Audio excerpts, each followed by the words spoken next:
Good morning and welcome to Sunrise this beautiful Saturday morning. I haven't seen a Saturday as beautiful as this in a long time. No rain, no traffic. Good morning. I'm Neota Igbe. No traffic. It depends on where you were. Good morning. My name is Alero Edu and welcome to Sunrise. No, but Alero, seriously, I haven't seen a Saturday this beautiful in a very long time. What makes this one so special? That's the thing. I just can't say, but I know that besides, not a question of being alive. Yes, we're alive and we're grateful to the Creator for that. We're alive, we're healthy. We're healthy, but it was just so, honestly, coming out, the few people I saw that were wearing their masks, and even those that were not wearing their masks, exercising or walking, smiles on every face. I was like, wait, is it my eyes or what? Maybe I changed my glasses. It's your eyes. It's my eyes. You know when they say you woke up on the right side of the bed today? Okay. There's that. Okay. I'm talking about people on the roads, some wearing masks and some not wearing masks. I remember hearing something about a Lagos campaign, Mask Up Lagos. And I'm wondering how successful they would say that campaign has been, because I see a lot of Lagosians not wearing masks. And I'm wondering, Mask Up Lagos, we're all supposed to have half our faces covered. Yeah, but the truth is that the reminders are there. It's just that some of us, permanently to use the word, are recalcitrant. Just don't care. We feel like, it's for the elite. Yeah. It's not in Nigeria. It's not in Africa. Yes. But hello. But we've had over 1,000 deaths. And the thing is that if we're not cautious, if we're not cautious, I wouldn't say the word. Remember what the geneticist said last week, that it seems that we have some inherent,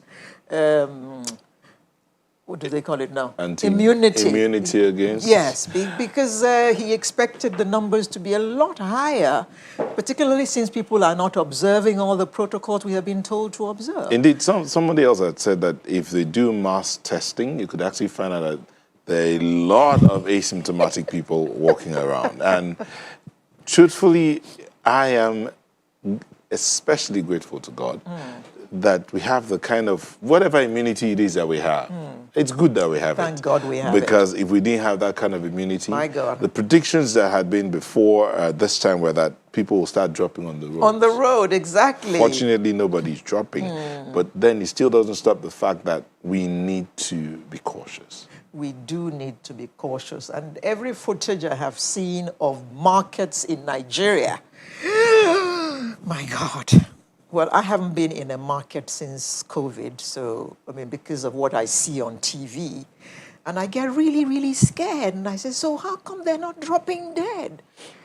The markets are crowded. Nobody is wearing a mask.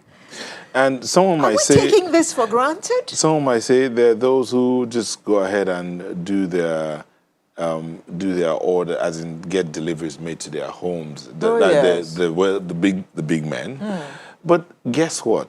I know a community, a local community, where there are people there who are just doing deliveries quietly. Yes. They're not for the big men, for the local community. Yes. Go to their farms at the back of their house or some distance away from their homes, get the fresh vegetables and take it to the people who said, I want. And how do they do it? It's like, anybody wanting vegetables? Oh, really? Yes. This has taken you it to want another vegetables? level. They're moving along the roads in the village. You want vegetables? Yes, I want. They deliver to you, collect. You pay. And the money, you drop the money in the basket. They're not touching it. Exactly. A local community. I'm not joking here, Leo. Yes. So they go like that because the town crier actually came out to say, okay, this is what you do going forward. No market and all. Yeah. So they move like that. So you still get your produce, It just points to the fact that the ingenuity we have in our communities is still there. It's not lost yet. My God, on your telephone, all kinds of people are advertising all kinds of things, and they will tell you they will deliver. Sometimes they charge you for delivery, sometimes it's free of charge. Most of it free. In many estates, people who have farms go to their farms and bring produce back on a particular day of the week, and they put it on the platform. this is going to be available. So there's vegetables, In there's fruits. In my estate, you know? one of the guys has a corn farm. He also has a fish farm. So he tells us, okay, we have fish and corn. If you want, place your order here. It will be delivered to you. You do your transfer.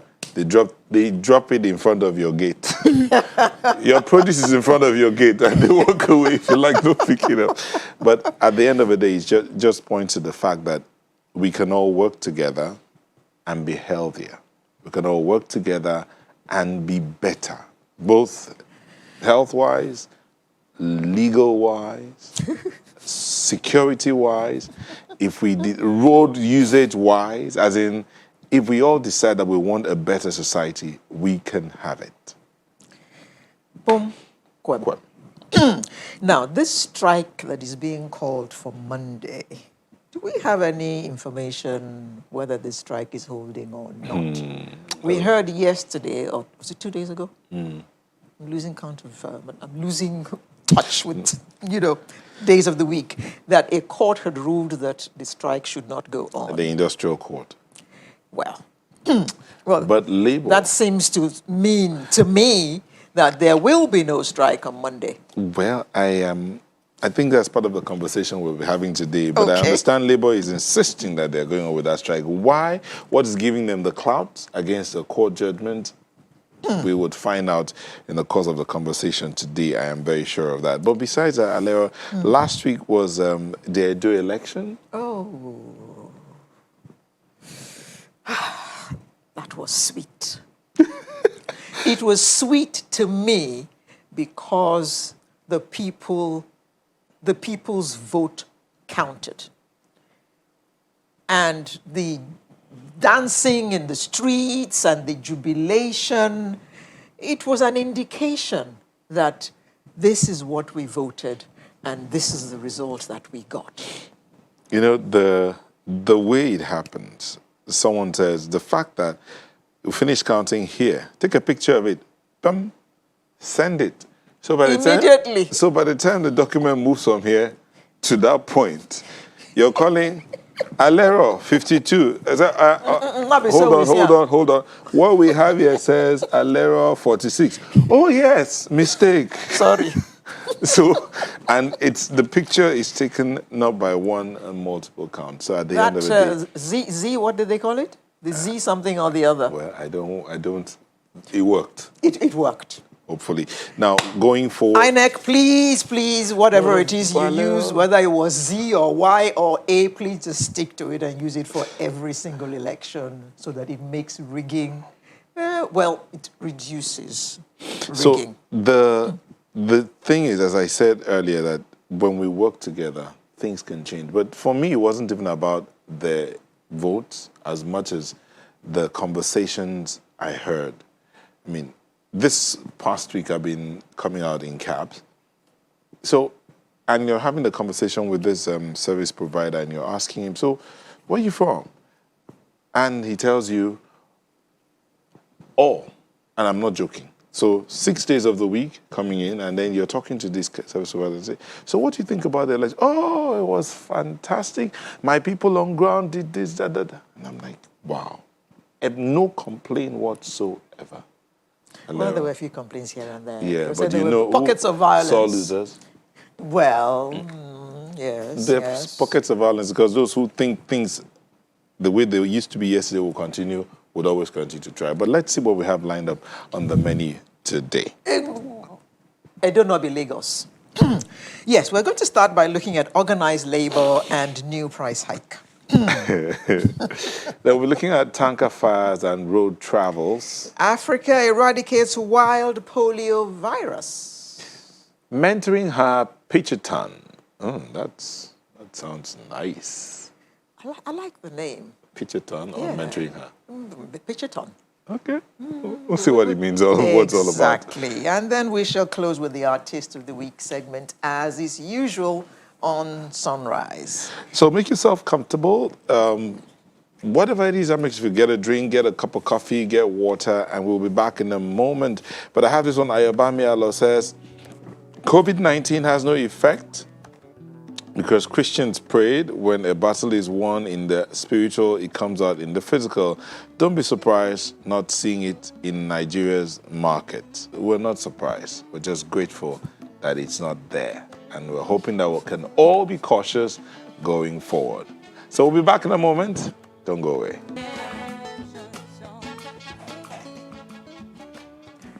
Welcome back. Now let's get the show on the road. On Wednesday, the Nigerian Labour Congress NLC threatened to call out a nationwide strike over the issue of increased fuel pump price and the increase in electricity tariff. If the government didn't revert to the old prices. However, the federal government has had a meeting with organized labor. And, the last meeting seemed to have resulted in a stalemate. But the question now is, what difference will this strike make in light of what is going on at the moment? We have with us in the studio Dr. Chris Osengawune, who is Associate Professor, Department of Philosophy, University of Lagos. Thank you very much for joining us this morning. Good morning. Welcome. Yes. We also have Chief Chuka Onuegbu, Deputy National President, Trade Union Congress, TUC, who's joining us via Skype. Good morning. Yeah, good morning. Thank you. Thank you for joining us. Let me begin with you right away because of the question that we started with when we were opening the program. Is this strike action going on for Monday or not? Okay, so as we speak, we are mobilizing our affiliate unions. We are mobilizing our state councils. The National Secretariat has issued directive to all the affiliate unions of TUC and all the state councils of TUC. Similar directives have also been issued by the National Secretariat of the Nigerian Labour Congress to all the affiliates of Nigerian Labour Congress, as well as the state councils of the Nigerian Labour Congress. So mobilization is in top gear, and we are really mobilizing fully to ensure that the strike and the protests across the country is a success. This is not something we like to do, but we think that it is important that we draw the attention of the leadership of this country to the fact that Nigeria belongs to all of us, and that taking unilateral actions without proper consultations and without properly reflecting on the impact of those decisions on the ordinary people of this country is not in the best interest of the country. If you recall very well, Section 14 of the Constitution says that the primary purpose of government, I think I may not be correct about the section, is about the security and welfare of the people. So to what extent does government, in the midst of COVID, increasing power, increasing the VAT, of course, inflation is now about 13%, and then also increasing fuel price, because as far as I'm concerned, what government is doing is not the regulation, is mere increase in fuel price. Because for there to be the regulation, there has to be a legal framework, and there is no legal framework as at now. Chief, what about the court order that we heard about? Is that's not affecting anything? I'm not aware of any court order. I speak to you, I'm in Port Harcourt. I'm not aware that there has been any court order. And you know the processes of a court order. When you obtain an order, you need to serve the parties to that order for them to be properly informed. So I'm not aware that there is any court order, because if the government have served the TUC, at least the leadership, the National Secretariat, the General Secretary would have communicated same to us to say that government have served them court order. So to the extent that we have not been served, we are not aware of any court order. And of course, we are going ahead with our plans because we don't want anybody to truncate it and then suddenly say, oh, that was just a joke, you know. So there are processes to administer and to execute and to effect a court order. We have not seen any of them. Dr. Osengawune, let me bring this to you. This matter, I know that the lecturers have their own issues as well. And asking government to do one thing or the other. But before we even look into that, this is like organized labor, and actually it's part of organized labor. Are you guys even thinking about what government is thinking? I mean, the fact that it's so expensive maintaining a subsidy, and are you considering that as well in all these demands that you're making? Well, the issue of subsidy has been a very traumatic problem for a long time. But unfortunately, the government has not been able to manage it well. You see, you can't just come overnight that you are taking off subsidy. What are the arrangements? We had expected that before this kind of decision was taken, at least you see buses on the road, you see at least the common man should be able to move freely and pay for transport. But you can't just wake up overnight and say the fuel has been increased to 160. And of course, it's not possible considering the period we find ourselves. How many did you increase salary to match what's on ground? There are no public buses to cushion the effect of this. I think that before this came up, there would have been an arrangement where secretly government would put certain programs in place. Then you are now announce it. People will say, okay, I think there is something to fall back on. But it's strange, and it's not the first time this kind of thing is happening. It's like we don't have a human sympathy when programs of this nature are enacted. This matter of subsidy, people are getting a bit tired of hearing about it.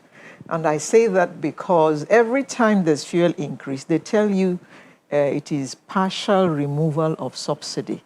Partial. So where do you think we're at now regarding this subsidy business? Is it that subsidy has been removed completely? That's why fuel is now 160 naira? Or it is 50% removed? Where do you think we're at? Well, I think it's not certain where we are.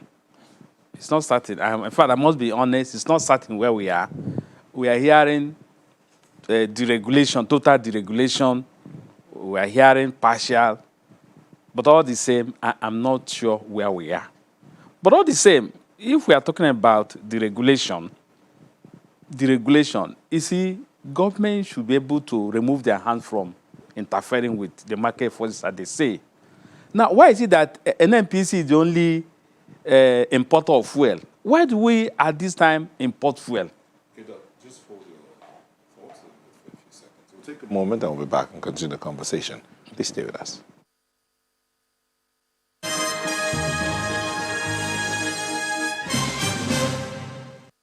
Thank you for staying with us. We still have Dr. Segewuna in the studio and Chief Chika Honorable joined us via Skype, and we're looking at this planned strike by labor. Dr. Segewuna, you were talking about the situation as it is and why the strike should even go ahead. Is it about strikes? Well, strikes are inevitable, considering how government business is done in this part of the world. In advanced societies, strikes happen, but the resolution takes a faster period than in Nigeria. It must happen because there's no way to rule out conflicts. And especially if you listen to what the chairman said about the function of government, when government does not carry out their obligation in terms of looking at the welfare of the average man, there's no way issues like this will not arise. The strikes must be there, but the most important thing is that how is it resolved? What is the time lag? You know, you don't allow things to go too bad before you start discussing or before you start engaging labor. That is the problem. Because I would have said, let me leave you to land, but let me swing this back to Chief Honorable. Yes, the professor here said strikes must be there as regards government relationships with labor. But what about the role of labor in all of this? I mean, one would have expected that the labor unions would have been putting pressure on the government over time to put things in place, to get the refineries working, to ensure that whatever agreements they have with the service providers are strictly followed, to meet its own obligations to its citizens. But what's out there is that labor is not doing anything. Members of labor are just probably servicing themselves and not the people. Okay, so I need to say something. So incidentally, since 2012, I was the chairman of Pengaston and Nopeng Joint National Committee on the Petroleum Industry Bill, and we have forwarded to the Nigerian government through the National Assembly our own what we think government should do to make the refineries work. So, and to also help private investors to actually come into the refining sector. So we had actually talked about the issue of the need for government. If you look at the PIB, one of the objectives of the petroleum industry bill is the regulation of the downstream sector. So we have been pushing for government to actually be serious about the petroleum industry bill so that there will be proper legislative framework for the deregulation that is well thought out, that will serve the interest of Nigerians. For reasons best known to government have refused to do that. We know that the reforms in the oil and gas industry started in April 2000 with the inauguration of the OIGC. From that time till now, that's 20 years, nothing has happened. Okay, aside of that, we had also provided business models to government that will help the refineries function. For instance, we told the government to adopt the LNG model in running the existing refineries. And what we mean by the LNG model is if you look at the LNG, Nigerian Liquefied Natural Gas Limited, sometimes people don't know that Nigerian government is not a part owner. Nigerian government owns 49% of the LNG, but is running profitably, running excellently, and running efficiently. And we say adopt that LNG model. And what we mean by that is that with regards to the existing refineries, we expect the country to adopt a modified model tailored towards the LNG, like I explained, where the national oil company will hold some 49%, core investors and local participation will hold the majority shares. And that's where we believe it will work. And then we also advocated to government that refineries should be standalone. I mean, government-owned refineries should be standalone entities of the proposed national oil company, so that the management of each refining company should be autonomous and fully responsible for its successes and failures.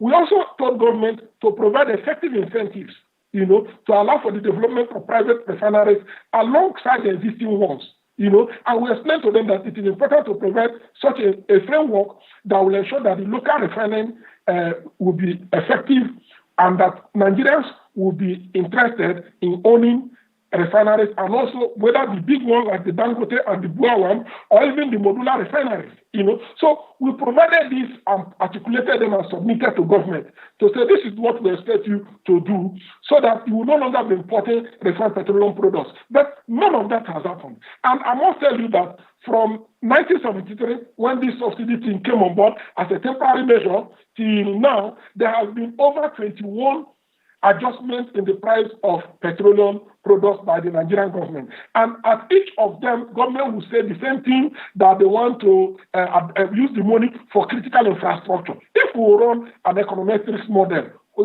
of what has happened over time, we see that price of fuel has been increasing while critical infrastructure has been going down. So what it means is that government has not lived up to its expectations, and the government has a serious credibility problem here because government do the same thing. So what has simply happened, which we expect the Nigerian government to own up, is that when the COVID came, of course, it impacted the economy, the global economy, as well as the economy of Nigeria. Most countries started bringing palliatives to help their citizenry, to support their businesses so that they will go through the period. If everybody will remember, that was at the same time with the Nigerian government increased the value-added tax from 5% to 7.5%. That was at the same time the government expanded the scope of the stamp duty to include even when you pay house rent. That was the time that the government also came and said, okay, they are increasing price of petroleum products, and that is the same time government came and said that they are increasing price of power. As we speak now, inflation in the country is about 13%. All the gains that were made by the minimum wage that government signed has just been completely eroded, and as a matter of fact, exchange rate has been devalued by 25%. If you apply the current exchange rate, that if you go to parallel market to exchange, which is about 455 naira to a dollar, to a 30 naira minimum wage, what you discover is that Nigerians are poorer today than they were in 1980, 1983.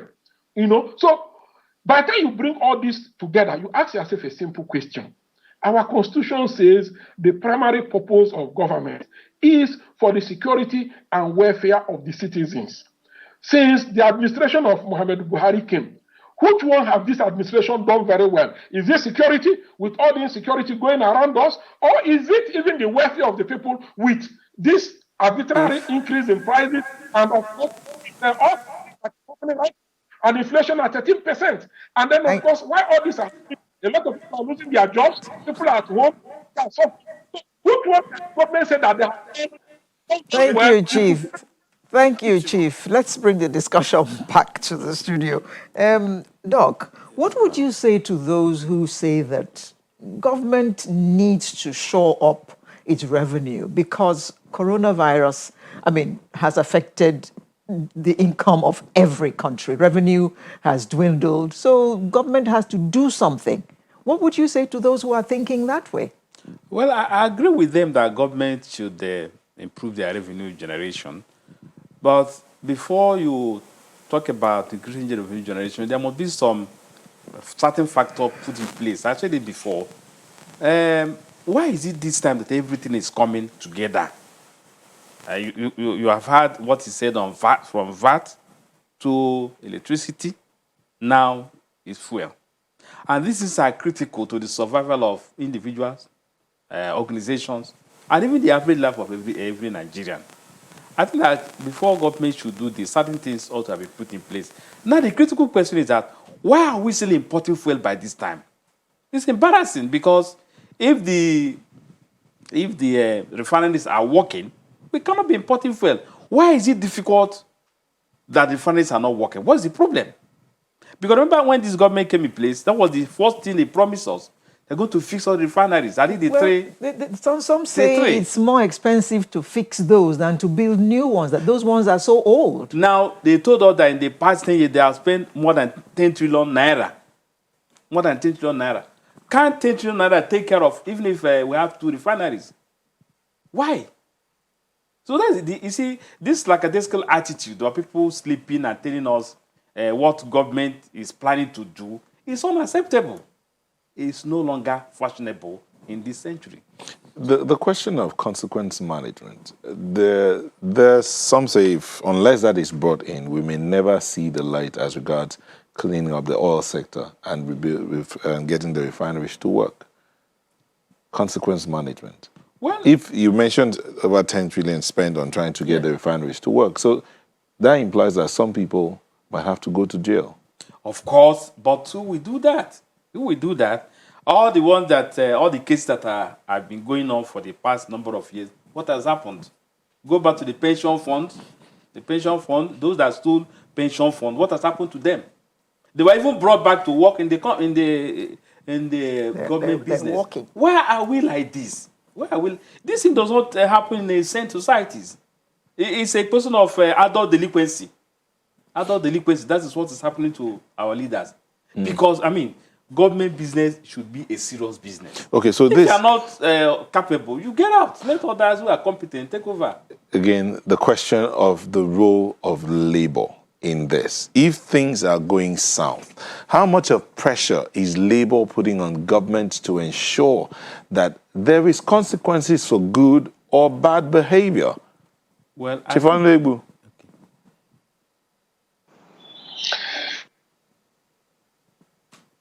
Yeah, okay, I explain. I don't know if you are hearing me. Hey. Hello? I can hear you. Okay. Yeah, like I've explained, we have taken all this and given to government, and we have continuously engaged government. You know, the relationship between labor and of a family. Now, of course, we have explained to government. If you remember, sometime we protested against corruption. We've raised a lot of these issues to government. If you remember very well, even the unions in the sector, Nupenga and Pengasam, have at various times, engaged government on how to make the refineries work. So it does appear that that is not priority of government. We have also encouraged government to say, okay, why can't you even provide, because every country in the world gives subsidy. That is the fact. All countries in the world give subsidy. It is either that they are giving consumption subsidy or they are giving production subsidy. And we say, okay, in the case of Nigeria, what can you do? What can we do to resolve this situation? Because you see, our pain is that Nigeria is managing this thing. It has even impacted on the gas sector right now. Because what the country does is we produce oil, we sell, and then we get this oil refined in other countries. And in those countries where this crude oil is refined, employment is created in those places. Meanwhile, we have a lot of our people that are unemployed. And we say, what can we do? Can't you do these things we have told you? So that if you do them, we are sure, based on what we know, that the refineries, local refineries, the government-owned refineries will be working. And then there will be a lot of incentives that will encourage private people to also build their own refineries and work. Just imagine the impact of Dangote refineries on Ibejuleki area. Imagine that you have 4 of such type of refinery projects across the country. And then that will give you an idea of the quantum of the impact on the economy. And we say, look, every time we keep talking about this, okay, just provide incentives to encourage the private people. And you can see that even in Dangote, it took time before government gave him some incentives. You know, we say, you need to do this because when you say you want to import refined petroleum products, you are using our exchange rate, you are going to have exchange rate pressures. Right now, I understand that the marketers are asking that government should provide, give them access to official exchange rate to enable them import petroleum products. That again will bring down the value of the naira and bring imported inflation to the country. So, and even when this government was coming, they said they were going to rehabilitate the refineries. Unfortunately, the program government showed to us when we met with them was that the earliest date, completion date for the rehabilitation of refinery, for the first refinery that we rehabilitated, is Q4 of 2022. And you know that by Q4 of 2022, the country everywhere is agog with politics of transition. And as is usual with most government projects, if that project slips, it slips to 2023. So obviously, the probability that government will complete any rehabilitation of the refineries in this administration is almost next to nothing. And then government talks about the CNG. These are old news. We've heard about this even as early as when former President Olusegun Obasanjo was the president. As incidentally, the Minister of State for Petroleum then was one of the advisors to the, I think, all these things you're reeling out. The thing is, what will be the effect of this strike? If you've already said it here, that the plan you've already seen says 2022 fourth quarter, what's the point in going on strike? Would it change anything? Would that speed up the rehabilitation of the refineries? We believe that the agitation will get government to sit up. That is, we believe so. We believe that this agitation will get government to sit up and wear its thinking cap and know that Nigerians are serious about good governance. We believe that this thing will get government to think about the ordinary people of this country, to know that Nigeria is, as a country, belongs to all of us. Nobody owns Nigeria more than any other person. That people are in power today, they won't be in power forever. After some time, others will get into power.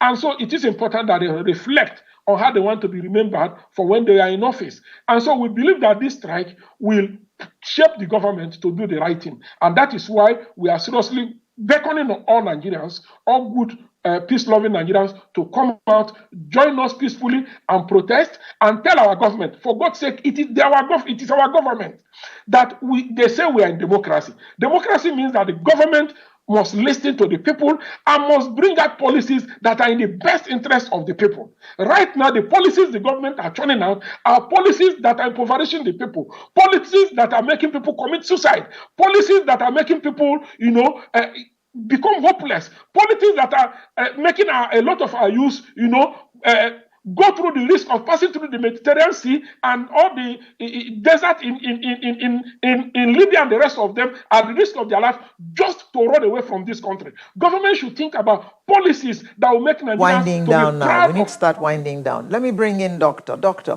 quickly, shouldn't labor be in the forefront of taking our society out of this dependence on gasoline?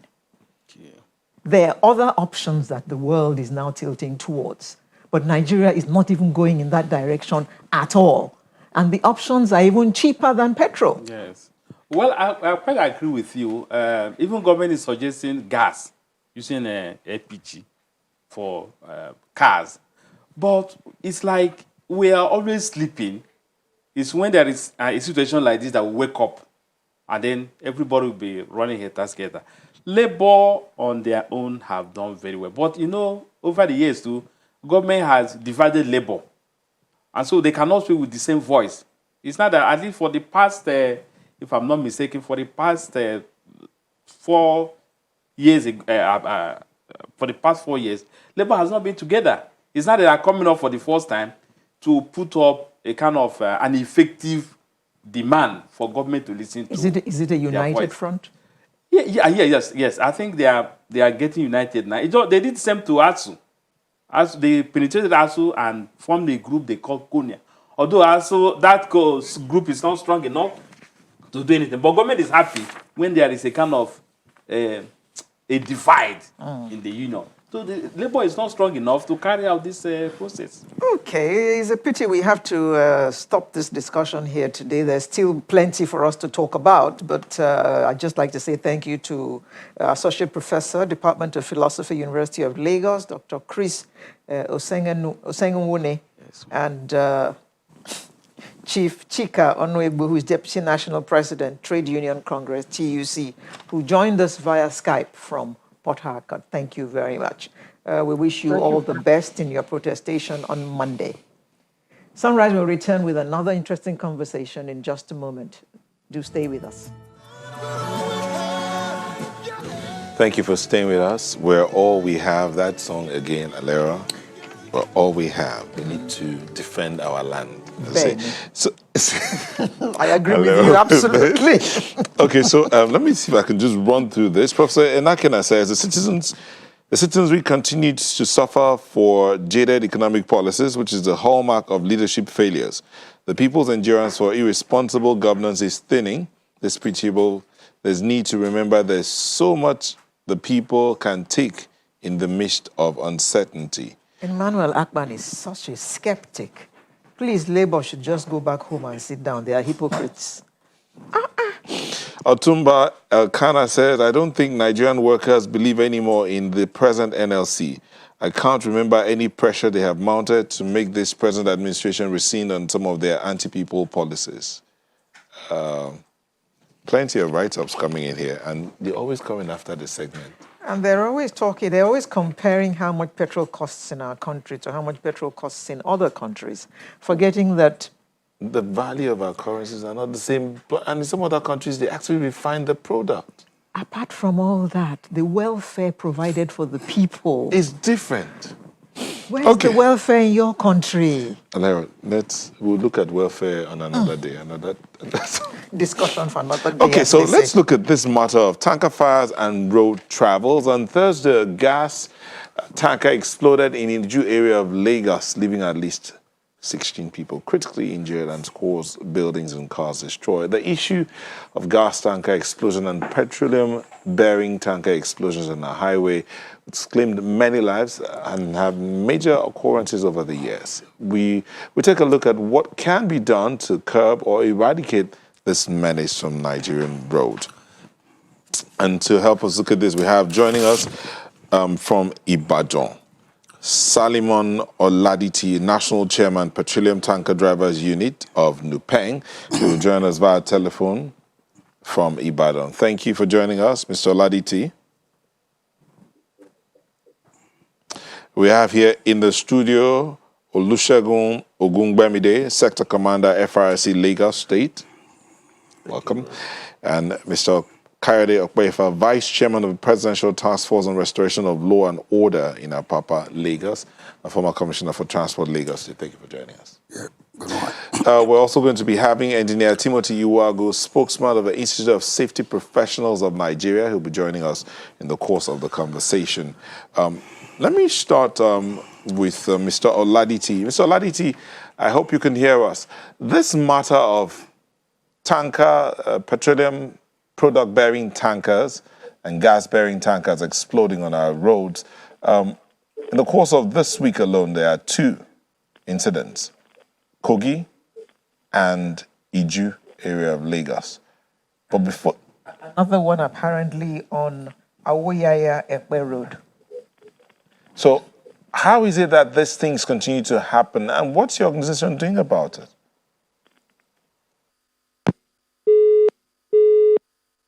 Oh dear. Okay, we'll get back to Mr. Oladiti in the course of the conversation. Mr. Okpaifa, maybe you should weigh in on this. How is it that these things continue to happen? Thank you very much.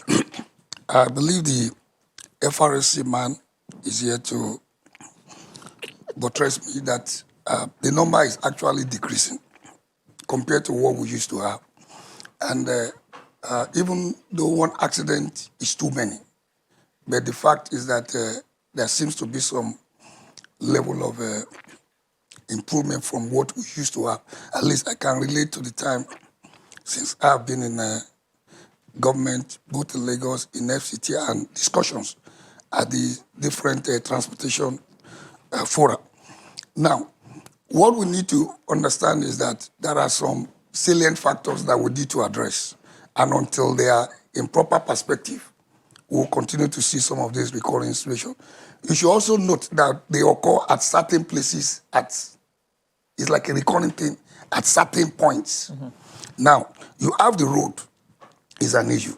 We have made enormous improvement on the quality of road. A lot of road safety audit from FRSK and some of the state government, especially Lagos. You have the vehicles that we have not gotten full traction over, the roadworthiness of the vehicles, even though various vehicles are now built to handle to handle petroleum product distribution, like this double lining and the issue of valve. The major oil marketers have made a lot of improvement of that. But the independence and me and you ownership still have issues. Then we have the driver. That is another area that is critical. The people driving these vehicles, how much human capital have we invested in them, or human capacity? But there are 3 other things that they don't even consider at all. You don't see them in the textbooks, and that is the legislations. We need to have appropriate laws, regulations, and statutes to handle this sector. Otherwise, they will continue to do it the way they want to do it, because it's greatly more of a informal. There's too much informal involvement. Then you have the issue of the structures. Where are the agencies to enforce the legislations when you have this issue? So many states in Nigeria don't have those agencies properly structured. I think it will also address that. Then you have the issue of the processes. For example, FRSC has the safe to load. That's a process that before you load, they must check 1, 2, 3, 4 and make sure you are okay. Now, those who are loading the tank farms and all the various depots, at all the various states, where are these processes? Are they in place? Who is manning them? Who is controlling them? And when you look at the 3 last one I mentioned, the legislation, when you take the structure and the processes, it brings for the infrastructure. We are supposed to move fuel from state to state by pipelines.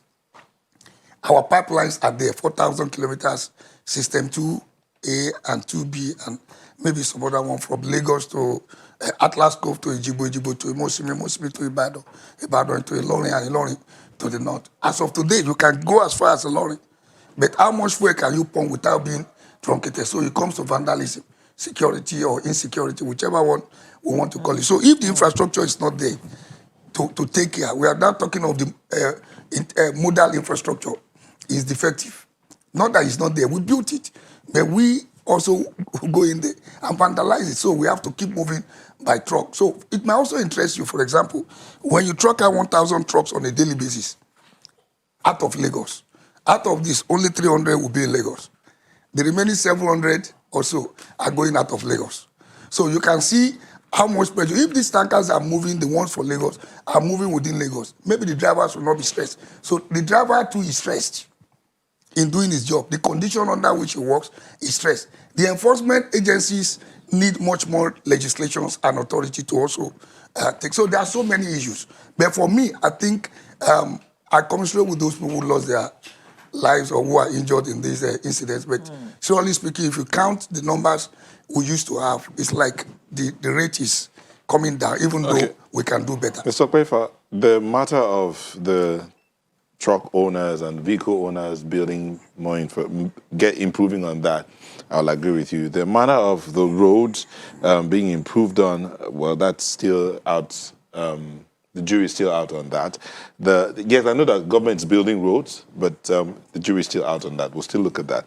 The matter of, when I say the trucks, is because there was a gas vehicle that would have exploded on this long bridge here. I was there. I know, and I saw what happened. I saw that the only reason why that thing did not explode, even though it was leaking, was that there was another valve that was stopping it from coming out. And it happened in the middle of the night when the curfew used to be. So, okay, so there are pluses. I want us to take note of the pluses and then look at how we can take it. But the matter of agencies, I don't know about the agencies. If you say there are not enough agencies to handle this. Yes, federal, there's LASMA, Lagos. I know every other state is every other state or every other state has one traffic management agency or the other. Are they properly equipped to manage this situation? Let me bring that to you. Thank you very much. I think Mr. Okwefa have actually summarized the entire problem that we are facing as regards this transport system. For Lagos, when I came, I confirmed that I'm so privileged to come to a system where the state has established the transportation system as regards safety. But I am very much aware that some other states don't have the same capacity like Lagos. If there's any crash on Lagos Road, under a few minutes, just like FRSC, the intervention is already made available. Like we have the LASEMA that has been playing that major role in making sure that we curtail the gravity or the extent to which the crash will have expanded and affect human beings. But when we pick other states, the idea of Federal Safety Corps as a regulatory agent is for us to have states, virtually all the 36 states and Abuja, having their own safety body, and we regulate. When we have a well-established safety body, because when we talk of VIS, you talk of LASMA, you talk of FRSC, with all these bodies well equipped in Lagos, we are still having series of crashes that we are managing now. So it's for you to know that it's a very enormous challenge that we are facing, which he has said, the multimodal system of transportation that is lacking. That is the gap we have now. There's major concentration on the land transport. We cannot deny that, and we have to manage that. So if we have this number of establishment that manages safety in Lagos, now imagine other states where we have only FRSC trying to manage the same condition that we are managing in Lagos. That three or four agencies are managing in Lagos. The deficit will always be there. And to a very large extent, Lagos has tried. Because when you look at the concentration of all these trucks, is in Lagos. The tankers are taking off from Lagos. The trucks are taking off from Lagos, distributed to other parts of the nation. So for us to have been able to manage and reduce the crashes to this extent, I think it should be a model for other states, for them to appreciate the fact that if you can have an harmonized state agency with the federal like we operate here, what we do here is more of an intervention when it comes to safety within the metropolis. I concentrate more on the corridor. So if LASMA and VIS are getting the grip of what happened within the metropolis, and I try to put my weight on what happens along the corridor, definitely what we are experiencing in Lagos now will translate to other states. Okay, but let's see. We have Mr. Oladiti back now. He's the national chairman of Petroleum Tanker Drivers Union unit of Nupeng, and he joins us by phone from Ibadan. Mr. Oladiti, the matter of this recurring decimal, tankers exploding on the roads, or accident involving petroleum-bearing vehicles, how do we end it? Yesterday, there was an incident along the Ekpe axis of Lagos. There was one at Iju area day before yesterday evening. The day before that, there was a Kogi incident. Weeks before that, there have been other incidents. Yes, Mr. Okwefa has talked about the fact that numbers have reduced, but they are happening. What's going on?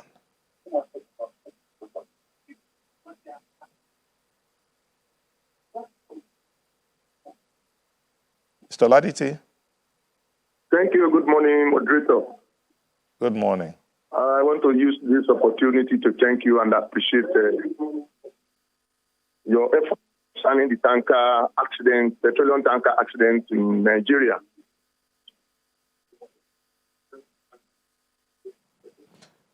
Please go ahead. Yeah. We have 2 or 3 factors that caused this accident: human error and mechanical error. The other one is a lack of good infrastructure, especially our roads.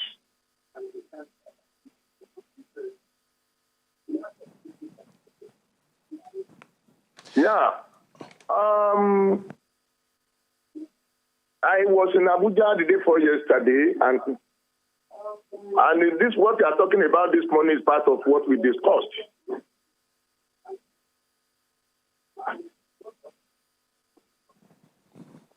You know, the federal government had just stopped some type of tankers that they should not operate in our country. Yes, I'm part of the agitators that the axle load of tankers will be reduced. In the olden days, in 1960s, 70s, 80s, the highest capacity of tanker you can put on road is 30,000, started from 27,600 to 30,000. Suddenly, when NNPC want to go into a retailing business, they build their tanks to 45,000 liters, and people started copying them. We have 60, we have 70, even we have 90,000 capacity, which is not palatable for our country, especially for our roads. So we demand from the federal government. We have been on this matter from more than 2 years ago now, when we approached the works ministers that all this capacity is too much for Nigerian roads. So government is supposed to do something. But let me tell you, we have problems with our career officers in this country. When they are importing these tanks of 60,000, 70,000 to the country, all these items pass through our port. And all these tanks were clear. The Standard Organization of Nigeria are in the port. Our customs, they are in the port. They clear and collect tax on all these tanks without thinking of what is going to happen to our road. Number 2 or 3. Up till now, as we are talking now, Nigeria has still allow right-hand drive trucks to enter this country, while it is only left-hand drive cars and trucks are allowed to operate in our country. You can see the difference. We have many factors. About two weeks ago now, when the Niger State government said that any articulated trucks should not pass through his state because they are damaging his road, I instructed our member that they should not load any tanker from Lagos down to the north. The government called us for meeting. The city pleading with us that we should allow it to happen. Our members should manage road. We are rash. We have more than 3 weeks now. We told them that go and do palliative measure on these roads. Yes, we agree that Rome is not built in a day. But go and do palliative measure. By the time you may have done that, then we continue to manage the road until the government is ready to do proper work on this road. So tanker driver, they are all human beings like ordinary human beings in Nigeria. There's nobody will come out of his house in the morning and that he will say, I want to go and die. Okay, Mr. Laditi, if I might just have to interrupt you here briefly. We'll go on a very quick break. We'll come back to allow you finish your thoughts, and then we'll bring in the safety professional, and so that we look at solutions, where the way forward. We'll be back in a moment. Please stay with us.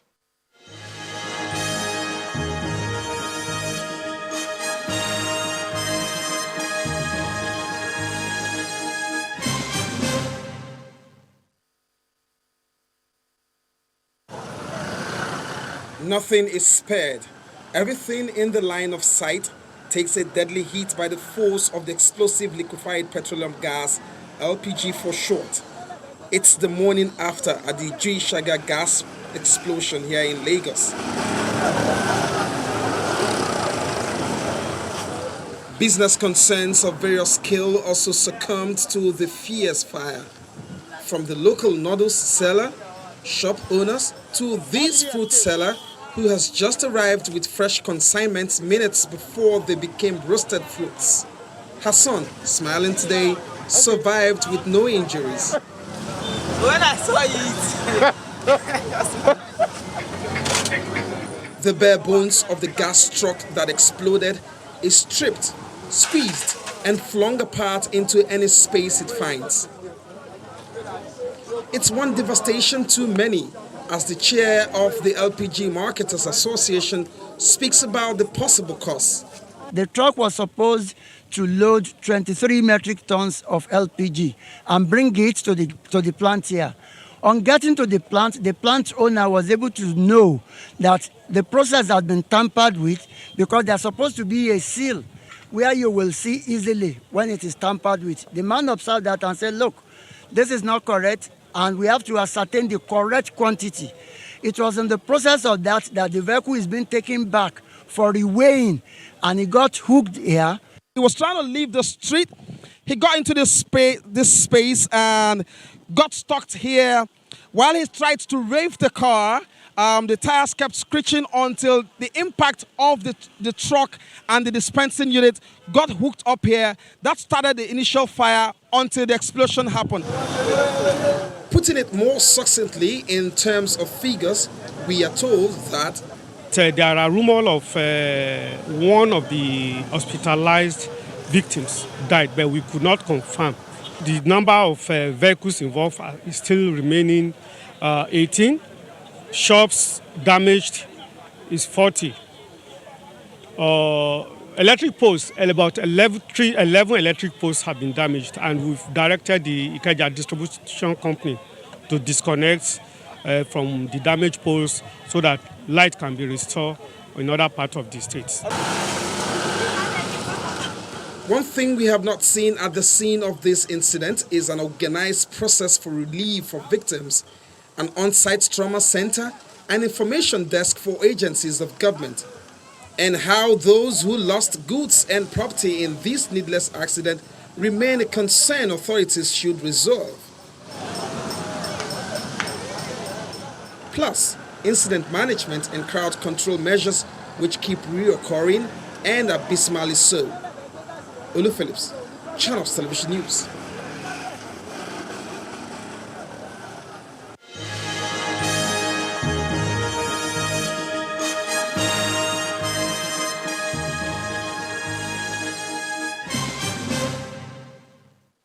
Thank you for staying with us. We still have the 4 gentlemen here, 1 via telephone and 3 in the studio. 2 in the studio, 1 in a long green room somewhere. But this matter, we've written down a couple of things that are issues. I wrote down decentralization or decentralizing the distribution of petroleum products. And I want to take this up with the man from the Safety Institute of Nigeria, Safety Professionals of Nigeria, Engineer Timothy Iwagu. Engineer Iwagu, this matter of accident is recurring decimal. Now, we've heard the different sides where the issues are, the roads, the behavior of the drivers, the quality of the vehicles, and the capacity of the vehicles that have been brought in as against the road infrastructure. But from the point of view of the safety professionals, why do you think we keep having this, and what can be done to solve it? Thank you. I think we have a very serious attitudinal issue, first of all, because if I am driving and I see a pothole, I need to reduce my speed. And if I'm driving and it is under obscurity, under the dark period of the day, I am supposed to drive within a speed limit that will accommodate my visibility.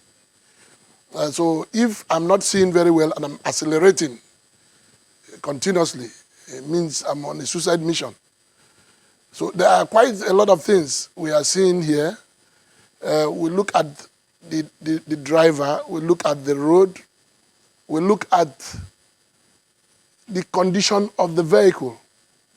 The condition of the vehicle is a very serious thing. The Institute of Safety Professionals of Nigeria emphasized that. We even made a write-up that the condition of the vehicle should be ascertained before the vehicle leaves the point of loading, or before it's even authorized to load.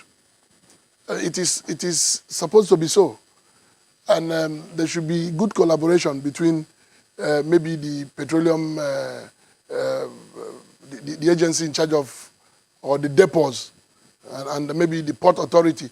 These are areas where we move very serious tonnage for transportation. Now, if the vehicle is not in good condition, articulated vehicles are not like cars.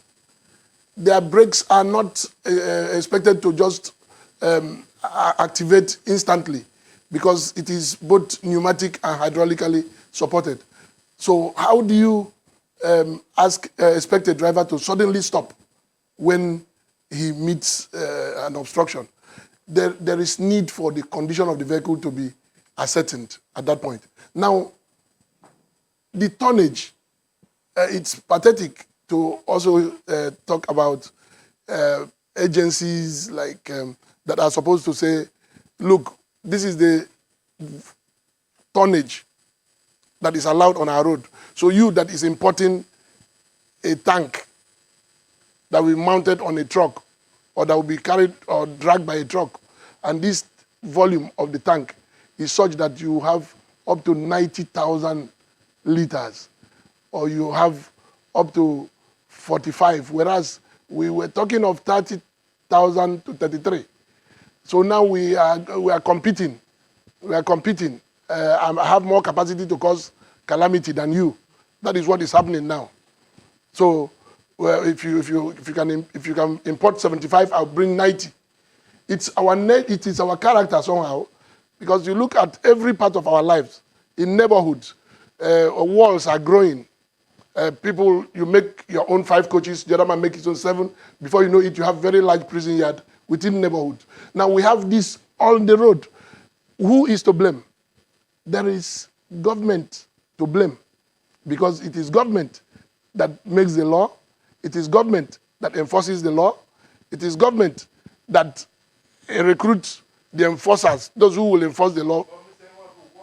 When the citizenry will not adhere to the enforcement or the directives being given by the uniformed men. I see people here who are sending messages that the uniformed men, the men in uniform who are supposed to be enforcing the laws, the traffic laws or whichever laws they might be, are themselves very corrupt, and that's one of the major issues. So that's a subject for another day, the corruption of those in uniform, and I think one of them is here, so he can answer for himself.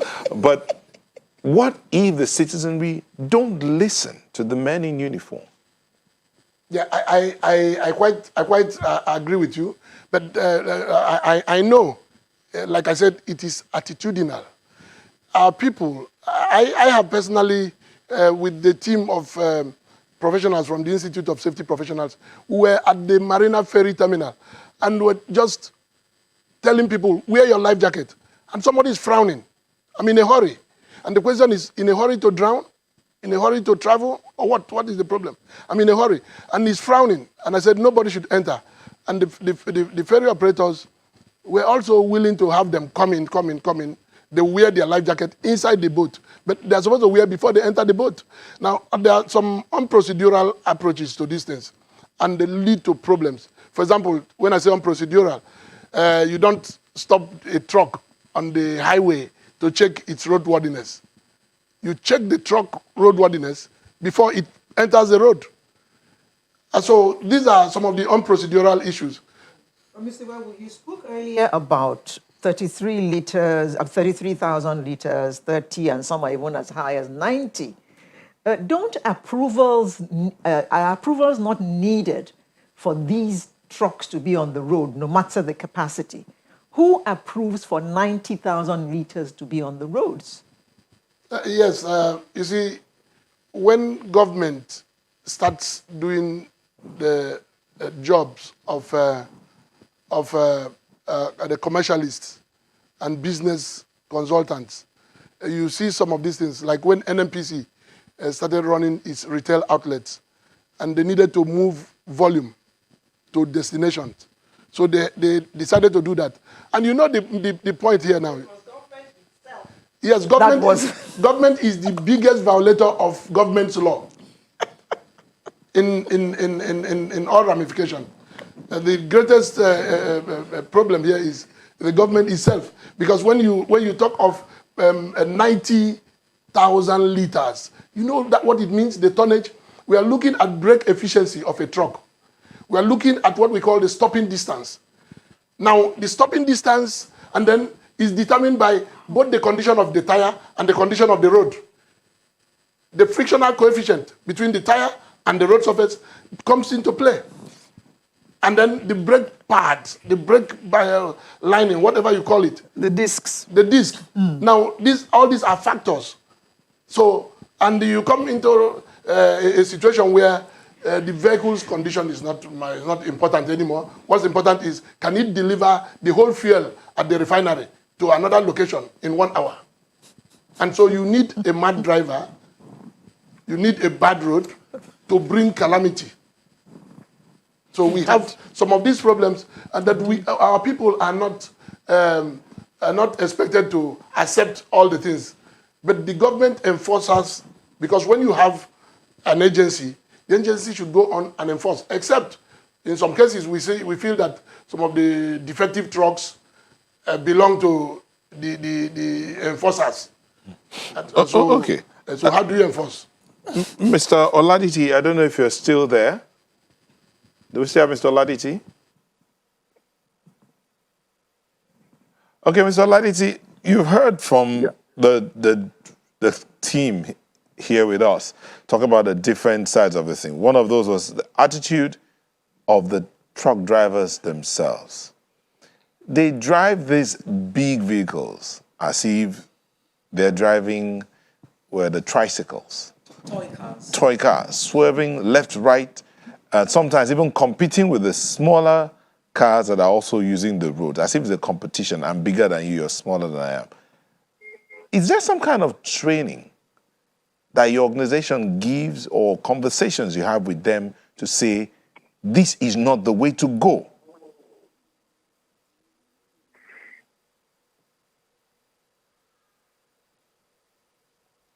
Mr. Oladiti? Yes? Yeah. Can you hear me? Yes, we can hear you. Okay, thank you very much. Well, I want to agree with the last speaker who said that the government are the violator of their own law. When they introduced this 45,000 liters, we want to raise eyebrow then. But because it's the government that introduced it, we don't have option than to agree with them. In the area of behavior of drivers, you know, the manufacturer of all these articulated trucks, they test them, they make sure that they are okay before they release it out for people to patronize their goods, their vehicles. Now, I'm very happy that a road safety sector commander is in the studio with you. When the government is trying to introduce speed regulator, it is my organization that first accept and agree with the government and introduce it into our system. All tankers, they can't run more than 60 kilometers per hour. 60 kilometers per hour. Because the speed regulator is there. And they have regulated it to that 60 kilometers per hour. Now, part of what used to cause accidents in this country is bad road. Most of the people have their plant in a narrow road where a big truck should not follow. That is number one. The one we are talking about, Lokoja, the Kogi State, I mean. You know, these accidents happen in the midst of the town where there is market. Go to Abuja Mandala Market in Abuja. It's on a long highway. Is it good for government to allow market to be put in the midst of highway? So we have many, many factors. And the government is the one that can regulate. They have the power if they want to stop all this nonsense. They have power to do so. When it comes to the human error, yes, human can commit error, but we are trying our best to make sure that we are training our drivers. It is this year that because of the coronavirus that disallow us. Last year, we trained 15,000 tanker drivers. The road safety can bear my witness. So we are trying our best, but government also have to do their own. All right. So that Mr. Kwefa, there was a time in Lagos State where tankers and articulated trucks could not move except after 8 p.m. Am I correct? Tankers are not included. Oh, just articulated trucks. Articulated trucks have restrictions, but tankers no. What happened to that rule? That's what I'm saying. Tankers were never restricted to timing. The law says, as it was said, except as may be directed by the commissioner, articulated vehicles, except tankers. So they are exempted. Okay. So they are exempted. I think it is not, like you say, it's not the time of movement. We just need to do the right thing. Get the road conditions okay. Make sure we use the right vehicles. And like you said, all agencies of government who have responsibility to load these tankers and check must make sure they meet the minimum condition. We need to enforce whatever laws we have on ground. If we don't have enough laws to get them on ground, let's make new or more regulations to keep them. Then we also need, like you said, where you have roads where these vehicles are prone to accident, don't allow markets. It does because those are the collateral damage at Philly. The one we had at Beggars Suya sometimes in 2013 too, that was the collateral damage too. The one you have at Kara, that was the collateral damage too. So we also need to just understand that everybody must play his own part in this situation. I'll give you an example. We discussed it. The Otedola Bridge incident. We discovered it was a tree growing from under the bridge that came up and shrubs that obstructs driver's view. And vehicles coming from Otedola Estate will meet at 90 degrees. So when you obstruct their view, they don't see the vehicles. They are coming down a slope with heavy load. They apply their brake, like the expert says, you're going to have some problems. So the next is that, so as soon as they cut it, the accident was prevented for almost 4-5 years until 2018. I passed through the place this morning. I passed this morning, it was fantastic. The state government had kept that place very clean. From the top of the bridge, you can see the Otedola Estate entrance. The signages are there. So let's do all those small things that we need to do. I don't see any. If you are coming from Otedola Bridge, there's no signage that says estate. No. They say slow down. Okay. Vehicles coming ahead. You know, the man sees it. Then he knows. However, the man is coming at a slope down. So he's going to climb. So the man is already on speed. Yeah. He needs to go with a speed talk. So the man knows that he should watch his right side. Then the tree is no longer there. The same thing at Philly. All we need to do is to make sure it's a slope. Nobody should trade around that area or improve the road condition. Then reduce it. In other climes, you have signs that say you're coming to a junction. There's a sign that says stop. Yeah. Not slow down. Stop. Maybe we should have those kind of signs at different, say, so that you get there, you stop, even if it's for 3 seconds. If you don't stop. It depends on the condition. It depends on the condition. By virtue of the analysis you just made, for these articulated tankers, going from that I'm not talking about them. I'm those that are coming from we the don't side. Have stop. We don't have There's stop. no stop sign. There's no stop in our driving system. Stop means stop and move. When you see a stop sign, say stop, look right, look left, make sure the first person to the intersection move. So you use that as intersection. That won't happen in Nigeria. Yeah, so I don't think, you are right to some extent. We just let's make it general. Put the appropriate signages for people to see and know what to do. The issues on ground with tanker accident is beyond those small. The safety expert and the automobility captures it. We have the issue of the road conditions.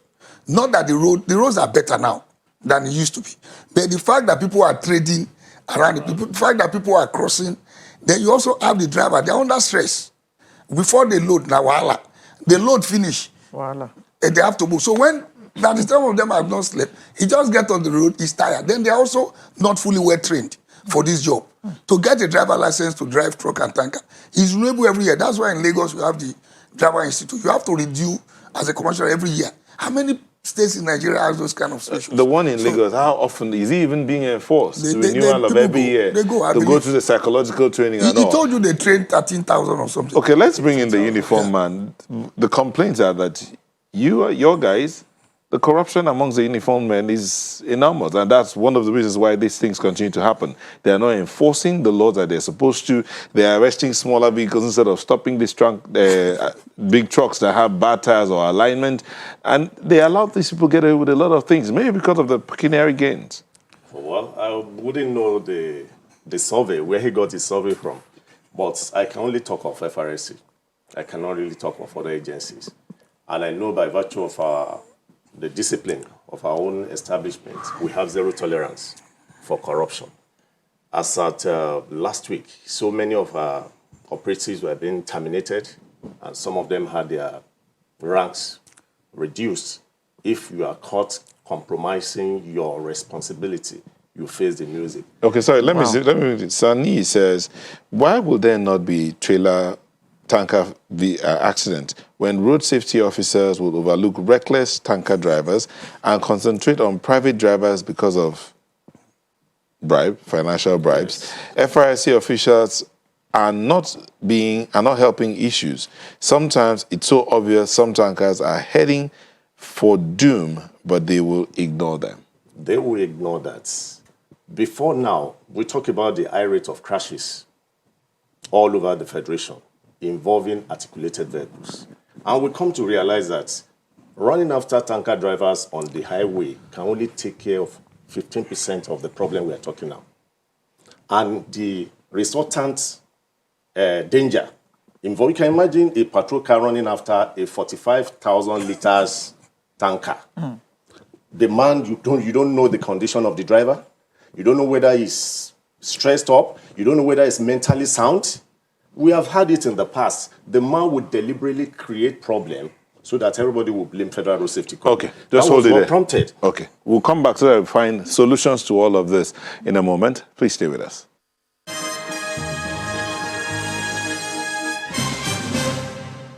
Thank you very much. Philip Moses says, I have not seen FRSC stop an articulated truck and say, does your brake work? What about your brake lights and so on? But you will see a FRSC person stopping a brand new car to ask for the brake light and check its roadworthiness. Says, does it make sense? And then Wasborn says, just yesterday there was an accident on the Lekki-Ekpe Road involving a tanker and a truck by Awoyaya. We all abandoned our cars and ran into the bush. Thankfully, there was no fire. But the government needs to fix these roads. Bad roads are the cause. Okay, so let's look at solutions. I'll start with you. Okay. Well, solution is a large, huge one. Huge basket full. Huge basket Take full. it from your end. Yes, from FRSC. From the uniform side. Enforcement, good. The only thing enforcement achieves is to send signals. It cannot really solve the problem. We have capacity to enforce. The last time I arrested about 29 tankers at Ojota toll gate there. And under a few minutes, the whole Lagos was in agitation that there were gridlocks all over. You cannot bring out a vehicle that is not fit from the road. There's no rock science there. There must be some measures of discomfort. So there must be cooperation with agencies when enforcement has to be done. But outside the issue of enforcement that can only take care of only 15% of what we are talking about, the collaboration we've been having with other agencies, with other establishments, we've been to MPA, we've been to DPR, all the products of FRSC that we put in place, like Safe to Load that he said, is an indication that we cannot solve this problem on the road without going to the source. And getting to the source, we need the cooperation of the establishment too to assist us. The union is very strong in Nigeria. If you hold a tanker in the past, you see other tankers parking to make sure that the tanker is relieved, irrespective of the offense that he has committed. With the might of the union, if they insist that no vehicle, no tanker will load, if it's not meeting up with the minimum safety standard, no tanker will load. And that's why our Corps Marshal, Dr. Boboye, has been having a series of meetings with them, because we know the power the union has. And outside that, when you look at the way the Nigerian road network is made, the capacity is passing through now. It's not the way, it's not what is created for. We were talking of the pipeline that is supposed to take fuel to the depot. From the depot to the retail point, it's not supposed to be more than 300 meters. But we now have a situation where tankers move thousands of kilometers from Lagos to the north. Even if the tanker is fit, in the course of the transit, something could have come up, which could be the problem we are facing now. So let us look at the infrastructure, the railways, which the government is making effort to put in place now, which can take enough capacity. And when you know, our railways don't pass through the road per se, they pass through the bush track. Even when there are infernos, you know that the collateral damage that we are talking about will be minimal. And that one is that. And the attitudinal status of our drivers. The series of tanker or container driver crashes that have happened in the recent time, they happen on bad roads. The one that happened at Ilasamaja, at Sele, the roads are okay. But what happened to the driver? The one that decided to go and climb the curb. Somebody said it that if you go to a Papa corridor, the kind of trading in drugs that goes on there, you will be marveled. And this is the same person that will carry that capacity of 45,000, 60,000 tanker and be moving from Lagos to the north. So again, the uniform guys, other agencies need to step in. Enforcement. And talking with them at the same time. The enforcement can only do a little. But all what we're saying is that it's an all-encompassing thing. The union, enforcement, the government involvement in building all the infrastructures that are required so that we can get there. Mr. Kwefa. Yes, sir. Solution. You mentioned three things: legislature, agency, and processes. So in addition to all those three typical road, vehicle, and driver, we need to look at our laws and make sure they are enforced. We need to put up the appropriate structures to ensure those laws. For example, this Safe to Load. Why should a tanker leave and be leaking along Fagba Road or wherever? That's the one that happened in Lagos. It was leaking. So we need to make sure that the enforcement agencies and the authorities enforce it. Then we need to do road safety audits on all those national highways where we used to have accidents, and government should make a budget available. Then the Ministry of Transportation, federal, should show more interest in road safety and not just leave it to FRSC and the Federal Ministry of Works. And in conclusion, I think we need to talk to the tanker operators, Moman, major oil marketers. They are doing fine. DAPMA, the depot owners, and then IPMAN, and then the NUPENGA and the PTD. They need to operate minimum standards. And every Nigerian should commit. And let me lend the voice. This issue of 45 and 90, 60,000, I think it should stop with immediate effect. We understand they have been granted opportunity to operate till about December. I don't think that should be. What they should do now is that even though they can't change their trucks, make sure from the depot you don't feel the tank takes 11,000, 15,000, 20,000 per 3 dockets. Make sure you don't load more than 11,000 into any of the 3 dockets. I think we can start with that. Then we address the issue of that. Then any tanker that does not have a valve, that does not have a safety valve. Because when a tanker falls, it falls in America, it falls in Europe, but it doesn't go into flame. And it doesn't kill people. If it doesn't have safety valve, this thing has been there for about 3-4 years. I've attended many seminars with them and the current Minister for Works. and where they committed to a particular year. So if they've not met, kick them out of the road. We already have too many tankers. So that's Mr. Laditi's That's area. exactly what he's saying. They're in support. I'm aware the PTD and NUPEC are in support. Who is going to enforce it? Who's going to ensure that every tanker on the road has a safety valve? Once government makes that statement, at the point of loading, they know. Those who don't have. So the unions need to come in here again. The unions agree to it. Okay, so Mr. whatever Laditi, is laying it, they should do it. Mr. Laditi, solutions, way forward. Okay, we do have Mr. Laditi. Before I bring in Mr. Wagu, there's this, Gandhi says, this issue will continue until we move distribution of petroleum products and large goods to trains. Nigerian roads are bad and in most cases too narrow. Benito Okene Road, for an example. In fact, making use of trains would create more jobs. He says, Emmanuel Akpan says, road safety officials are interested in private cars. We've dealt with that one. Baba Oloye says, you need to read that to the end. Because he says no downfall will be on the road if road safety were doing their job. Because they're all not roadworthy. It says, road safety are only interested in private cars. All downfall in Lagos can never be on the road if road safety officers are doing their work. All the trailers run without brake lights, but are busy disturbing normal human beings. Baba Oloye says, we know how to x-ray problems in our country. Accidents will happen again. All we need to do is to punish people. Consequence management. Yet again. Okay, Mr. Iwagu.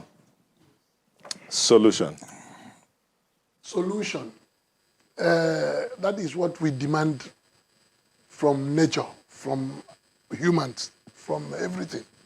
Now, proactive approach would have been a better source of solution. Winning the battle before the battle. Now, I think a lot of engineering problems on the road designs. Now, if you are coming down a slope and you are going to ascend another gradient, and you have an arc, a curve, it's not going to be easy for an articulated vehicle carrying such tonnage. The driver, the natural tendency is to increase his speed while descending so as to gather enough momentum that will drive him up. And if there's a curve, you know what it means? So from the design of the road, we have design defects. Some of these roads need to be corrected. I schooled in Western Europe, and I know that even where we have chains of mountains, the Alps running from Yugoslavia down to Italy, down to Napoli. And sorry, let me interrupt you briefly. Let's hear from Mr. Laditi, then we'll have you wind up, please. Mr. Laditi needs to go. So, Mr. Laditi, so solution, how do we resolve this entire matter?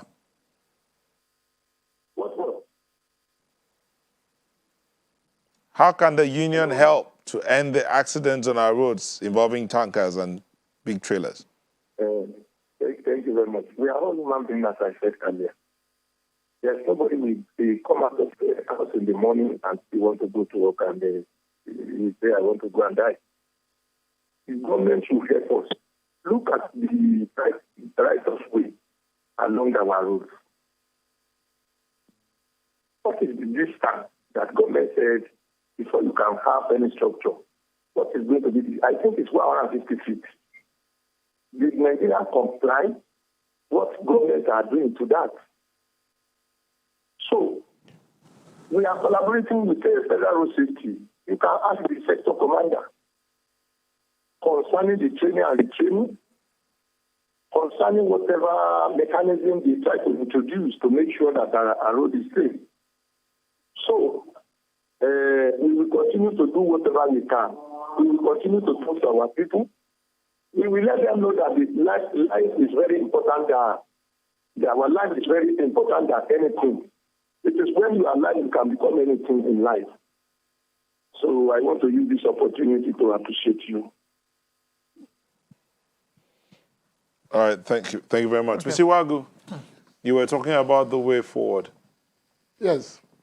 I just took a cue from what I saw, because after all our leaders have been in several countries of this world. They've seen the best infrastructural designs and development. And then why can't we bring it down home here? If we get a contractor from Europe to do our road, he should do, the contractor should be compelled to do the road in a manner that is acceptable internationally. I was talking about roads that approach chains of mountains. The Europeans will make sure that tunnels are drilled through the mountains instead of taking curves. They drill because they know the value of having a straight road and how it trickles down to accident reduction. And then, of course, the road condition of the vehicle should be done before the vehicle enters the road. It's one area that should not be compromised. It is not in wartime you start learning how to shoot gun. It's in peacetime. And so you must make sure the vehicle does not enter the road at all or does not even carry the tonnage at all. So the loaders. Now, we have seen that the unions are powerful. Now, the unions should be used because management is about using human beings to produce desired results. So the union can be very useful at this point to the government. If there are people listening to them, then they should. Because it's not just about maybe labor union agitating for more salary without agitating for safety. Because when you say pay me hazard allowance, it means I have decided to go and interact with the hazard and get injured and get an allowance. So we want to prevent. Prevention is better than cure. Okay. Mr. Laditi wants to put in one last word. Mr. Laditi. Hello? Yes, please. Yeah, we agree with the federal government the day before yesterday that henceforth, from 1st January next year, there is no any capacity that is above 45,000 we are allowed to load across the country, in any depot across the country. Okay. Okay. Thank you. Sol Omeki says, solution lies in reducing the number of tankers on the roads and the distance they travel. We can do this by reactivating the existing petroleum pipelines, depot networks, and using rail transportation. Mr. Kwefa, Mr. Wagu said something about when we are allowing contractors from outside the shores of our country to come build our roads, then we need to get them to build it to the standards of the countries where they are coming from. He used Western Europe as an example. Mr. Kwefa, is that possible? Possible. Because he says there are those contractors who tell you that, I tell you that, what would it cost to build this road? 50 million naira. Then the government official will tell you, okay, of that 50 million naira, this portion is more, that portion is that portion is that. That's what they say. I disagree. I don't think, I think that's what they say. So is it possible for us to get contractors to build our roads? There's no other option. There's no other option. They have to build to standard. The issue is from the point of design. You need to get a point. See, if you look at the $10 bridge, it does not meet the standard to move articulated vehicles. If you look at the bridge at that Domalong Bridge, it does not meet the standard. If you look at the Felele where the accident happened, it does not meet the standard. So it's at the point of design. Allowed to go on them? It's at the point of design. We need to start designing, and that's why I said the Ministry of Transportation should show more interest in the design and the construction of roads in Nigeria, because the issue boils down to trouble. But as of now, what you have is the Ministry of Works who builds the road. Who does the designing? Everything starts in the Ministry of Works. Everything starts and ends in the Ministry of Works. Yeah. But the Ministry of Transportation needs to pay more attention. If they do road safety audit, that's what happens in Lagos. You can't see a design in Lagos that doesn't meet the standard. Because in other words, the Ministry of Transport needs to advise Works Ministry. Yes, I think there should be a checklist for road safety before, whether it's FRS or whatever. There must be a checklist to make sure that the road meets all the safety design. And I can tell you that happens in Lagos. I can tell you that. And for the period I was in Abuja, we make sure that goes on. That happens. So that has to happen at every point where a road, because the road functionality is going to be transferred to the Ministry of Transportation. After So it's even built, if it was not done, they must conduct regular road safety audit. So the road safety audit will tell you over the period of years what has changed in the environment, like the markets, like the slopes. You can correct all these things. For failing, the FRC did that study. FRC submitted a report, but it is yet to be done. So continuous road safety audit on all our roads and where we have accidents will assist. And that is not expensive. For the Otadola one I mentioned, it didn't cost Lagos State government. I don't think it cost us then up to 50 million to get the thing corrected. The first thing was to cut the tree, free of charge. You cut the tree, then you now put signages, maybe another, then you got the expert from University of Lagos, Professor Oni, and the team from LASU School of Transport. You pay them some small amount. They did the study, and government implemented and did all those things. Unilag and LASU did the work They did the road safety so with the Ministry of Transport. That's gone to government. Yes. Yeah. You were going to say something. I said the gown. But it is not always true that government looks over things. No, it is once the design and all the parameters, like I said, are met, nobody will change how you construct it. In all of this thing, my concern personally is about the attitude of the driver. Both the small vehicle and the articulated vehicles, the attitude is a major concern. In final word, Mr. Wagu, what should be done about the attitude of a driver in Nigeria? I didn't say Lagos. Nigeria. In Nigeria. Yes. Because the Nigerian man ordinarily is a very different human being. If you meet him at the airport in New York, you differentiate him from the New Yorkers. So what we are saying is this. The attitude of the driver, we talk of human capacity development. How do people become drivers here? Some people become drivers before they get licensed. And then where do drivers stay? The owners of trucks are not even interested in actually the well-being of the driver. The driver is seen as part of the tool, not as a resource. So the driver can just sleep on his seat while his truck is on queue for 3 weeks, for 1 month, for 2 months, and he's eventually loaded. During that period, he's on the road where he, no convenience for him, what he eats and how he sleeps, he consumes everything, including very illicit and toxic substances. Now, some of them live on these things, and they get their normal mental capacity modified, such that when they are moving, they can see a little car as a cat. So they do a whole lot of things. So the training of drivers is so important.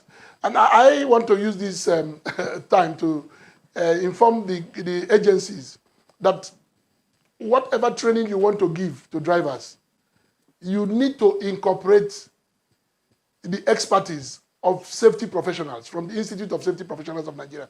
This is our country. Sometimes we keep all these professionals away because of money. The Institute is not asking you to share money with them. We are saying, let Nigerians stay alive. The aim of work is to earn a living, not to earn injury, illness, and death. All right, thank you, Mr. Wagu. If we allow you, you'll continue and continue and continue. Mr. Wagu is of the Institute of Safety Professionals of Nigeria. He's also the Lagos State Coordinator. We also had Mr. Kayode Okpeifa, Vice Chairman of the Presidential Task Force on Restoration of Law and Order in Apapa, former Commissioner for Transportation in Lagos. Mr. Olusegun Ogungbemide is the Sector Commander, FRC Lagos State. We also had Salimon Oladiti, National Chairman, Petroleum Tanker Drivers Unit of Nupeng. Thank you, gentlemen, for coming in this morning to share your thoughts. We do appreciate and hope that we can have some level of sanity on our roads. Science will be back in a moment. Just stay with us. Thank you for staying with us. Now let's talk about that interesting... Pitchathon. The interesting one we mentioned at the beginning of this program, Mentoring Her Pitchathon 2020. It's a virtual competition organized for women. Women are expected to pitch their business ideas to top industry leaders to get their buy-in, advice, and support. We have with us a representative of Mentoring Her to tell us more about Mentoring Her Pitchathon 2020. We have Dr. Lola Adeyemi, who is the founder, and she joins us via Skype. Hello, Dr. Adeyemi. Good morning. Good morning. Good to have you with us this morning. Now, tell us about Mentoring Her Pitchathon 2020. Thank you very much for having me. It's nice to meet you. So, Mentoring Her in itself is an organization focused on empowering females. And it's an online social networking platform where women can mentor one another. And so you just go to the platform and apply, and you're matched. And if you fit the criteria for people to be on that platform, you're matched to a mentor or a coach that can help you meet your needs. Now, as an add-on to launch, we're launched in the United States about a year ago, but I'm Nigerian as a founder, and so I decided to bring it to Nigeria this year. I'm Nigerian and American, so I decided to bring it to Nigeria this year. And as an add-on, we decided to do a pitchathon because I'm also an entrepreneur. I'm a physician entrepreneur, and to give back to women, particularly in these COVID times, particularly because there are a lot of women who have lost their jobs, particularly because there are a lot of women who are entrepreneurs. Nigerian women are one of the most entrepreneurial in the world. And so there are a lot of women who have businesses already who are trying to scale their businesses, or women who have great ideas but need funding or need support in terms of training, et cetera, or need mentorship and coaching to make sure their businesses scale. And so that's what this pitchathon is about, to give women the opportunity to get the buy-in from top industry leaders to be able to do that.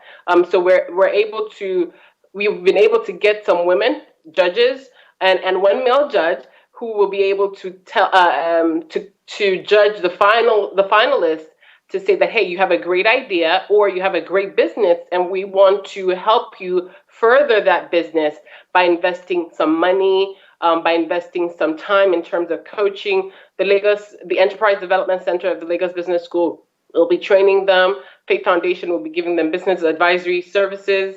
ADOB Legal Company will be giving them legal advisory services. Demel Photography will be providing headshots, and so on and so forth. So we've been able to come together. There would be an entrepreneurial coach. If Dursumiati will be coaching them on how to be a better entrepreneur and how to pitch, et cetera, et cetera. So we've been able to bring together the WIMBIS communities involved. So we've been able to bring together a group of industry leaders, so to speak, to show them how to teach them and empower them more on their entrepreneurial journey. Okay, you said you decided to bring this back home because it's been happening in the U.S. How much of a buy-in have you seen so far that will give you that confidence that it's time to bring this back home, especially at this time? So, like I said, I'm Nigerian and American, but it's not about the time. It was always the center point, the idea. It was supposed to be part of the vision. It started in the United States because I have roots in the United States as well. And so, but it's so needed in Nigeria, right? And we're less than a year. It's going to be a year in October. So it's also to commemorate the 1 year. And also it took some time to register in Nigeria. You know how things are in Nigeria. Sometimes things don't work as smoothly as you want it to be. So it took some time for the registration process to go through. But with regards to buy-in, all the women that we reached out to in terms of support, the communities, Mrs. Bola Adeshola, Standard Chartered, she's been phenomenal. She's been a great support to this. All the judges, Asaya Lele, Ansatu Adegbite, WIMBIS Executive Director, Jane Egerton, everybody involved, Yemi Carey, even Kiara Bukia, who's a he for she, everybody involved has been so supportive. And all the organizations, we're speaking to some other organizations, that are also interested in participating in one way or the other. Miss Shola Momo, Channels TV, there are a lot of women who want to empower other women, and this is one of the ways to do that. So with regards to why I think that this is a time to give back, there's never one time to give back. We always have to continue to give back because we need help all the time. There's so many women and men that need help in Nigeria, and particularly because of the COVID times, like I said, people have lost their jobs and people need help. And so that's why we're doing it now. This reminds me of the Dragon's Den. What was the inspiration for this? Yes, it's yeah, that's true. And Shark Tank as well. I do watch Shark Tank a lot. And like I said, I am an entrepreneur. So I have an organization, my husband and I, it's called Magna Carta Health in Lagos here, where we offer preventative health services. So we're entrepreneurs. And I talk about entrepreneurship, I preach entrepreneurship, et cetera, et cetera. So, and I've had mentors in my life, and I've had support in my life. And so I think it's important that we always pay it forward. And I see the benefit of somebody believing in you and helping you out. I'm not going to embarrass people by naming the names of those that have helped me out, but they know who they are. And I think it's important that sometimes some people don't know anybody that can help them out.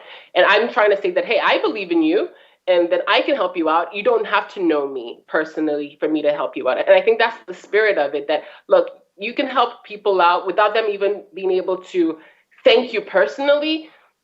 I think that's the spirit of it. And also without expecting anything back. I think a lot of Nigerians have the misconception. And when I spoke to a few people too, they were like, oh, how are you going to make money from it? And I said, I was a little bit confused and taken aback. It's not about money. I want to give my money to people. And some people have come to say, hey, how can I support you in that regard? But it's really about helping other people because I've also been helped in the past. Okay. So who can take part in this virtual competition? Everyone who's a female. So you have to be female and you have to be an entrepreneur of some sort. You have to have a business or you have to have a business idea that you want to launch. But it has to be a solid business idea. It should be innovative. It should be something different from the norm. It should have something in it. It should have something in it that would either make a difference or an impact in your life or in the lives of others. Maybe something nobody else has ever thought before, or something really simple that, it's really obvious but nobody has done, or something that somebody has done that you think you can do better. If you have an ongoing business that's already thriving, but you need just some injection of some funds, or you need a little bit more training. Sometimes money is not the problem. Sometimes you just don't know how to get a few things done. And that's what it's about. So anybody who has a great idea, who has a great business, but they need some help. But you have to be female. Okay, you have to be female. So how? We've talked about the who. Now let's talk about the how. How can they take part in this competition? So what you're going to do is you go to our website. It's called Mentoring Her. So that's www.mentoringher.com. So it's not Mentor Her, which people confuse it with. It's called Mentoring with ing.com. And then you go to the Mentoring Her Pitchathon 2020 tab. When you go on it, you click on it and you just click apply. And then you just follow the instructions. And if you have any problems, you can just hit us up and then we'll be able to respond to you. You can also follow us on Instagram. We're active on Instagram. And then you can DM us as well.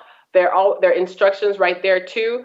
There's also registration for the event, which is the live pitchathon. So the live pitchathon is on October 10th, where we will have the 10 finalists already chosen, where they would then go and pitch live to the 10 finalists, which will be shown, everywhere. But right now we're still accepting applications. We've got some great ones already. So we are already streamlining down to the final 10, but we're waiting for more applications. We might see some great ones near the end. So please go ahead, go to our website, www.mentoringher.com, click on the pitchathon, click apply, and then just fill out the application and then, get back to us. We're also asking for a pitch video. So a 1 to 2 minute pitch video. We want to see your face. We want to see how you can tell us why it's important for you to be one of the finalists, and then we'll just take it from there.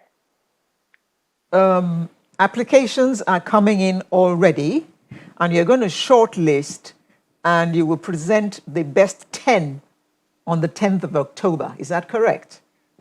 That is accurate. That is correct. Okay. And anybody who wants to take part should go to www.mentoringher.com and then click on Pitchathon. Sorry? Click on, go to Pitchathon 2020. Yep. And all the information is there. Absolutely. Now, so when is the closing date for applications to come in? September 30th. So you have about 5 more days to apply. Ouch. Well, that means everybody get on your feet and begin to run.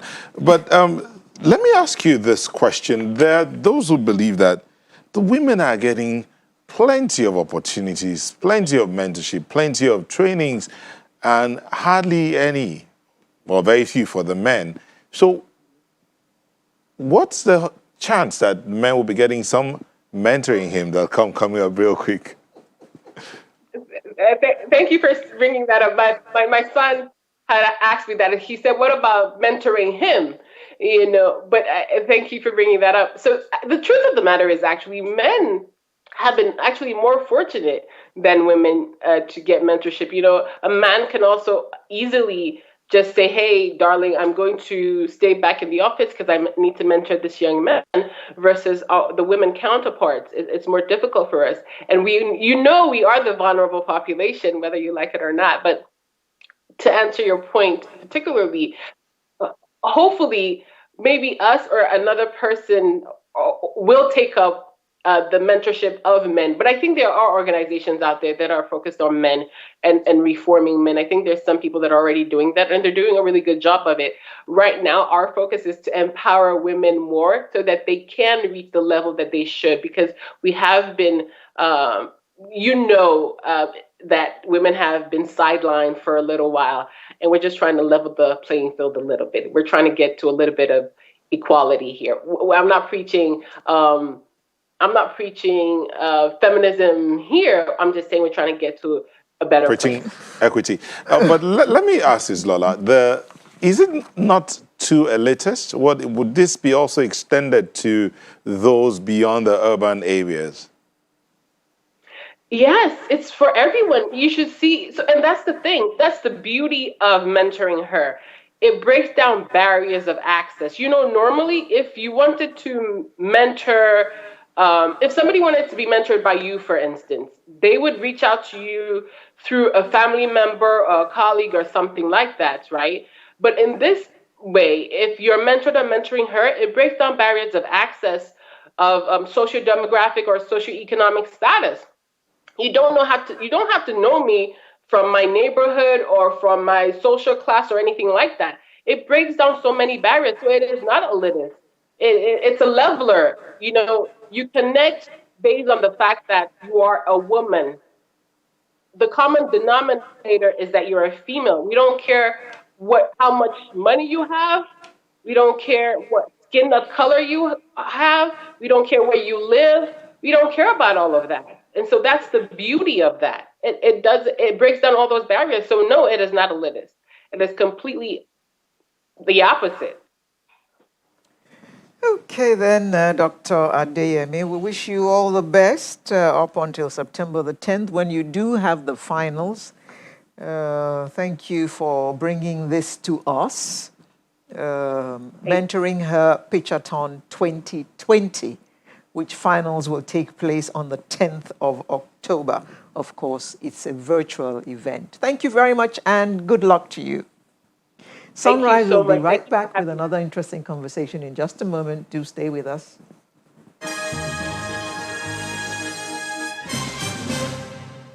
Thank you for staying with us. Last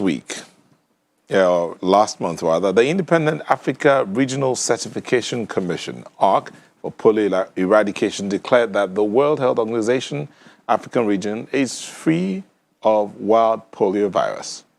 Indeed, for the continent at large, How do we also combat the circulating vaccine-derived poliovirus type 2? How? Okay. Tunji Funshaw is the chairman, National Polio Plus Committee of the Rotary International. He's also named as one of the 100 most influential people of 2020 by Times magazines. Thank you. Congratulations. Thank you. Okay, let's start from that point. One of the 100 most influential people. When you saw that, how did you feel? Well, I felt quite honored, and it was a humbling experience because, like you said, of the hundreds of thousands of people in the world doing a lot of good things, Time decided to pick me amongst those people. And I gave total credit to my organization, Rotary, for giving me the pedestal. Otherwise, I'll be resting in one corner of Lagos, just doing my thing, as they said, as they say. So it's a humbling moment. It's a moment of honor. It's a moment of gratitude to God, for giving me the wherewithal to be able to stay the course over 3.5 decades. I was going to ask you, so how have you been able to influence people over 3.5 decades? So how? Well, I think when people see that your intentions are genuine, and when they see that you are willing to put your money where your mouth is, and not just say, go and do this, and they do not see you practicing what you preach, it will be very difficult to keep any group together. My current group of members of my committee have been with me for 7 years. Not a single one of them has used excuse of work. And I'm telling you, I'm talking about people who are top legal practitioners, CEOs of top companies, who have stayed with us despite the other commitments, to make sure that the task we set for ourselves, they give their best to make sure that we succeed. And that's why we're here today. It's the effort of a lot of volunteers who haven't decided that this is what needs to be done. We're willing to make the sacrifices. So let's come back to this wild polio thing. Yeah. 4 years since it was detected? Yeah? Yeah. But how commendable is this effort of the African leaders in combating the virus?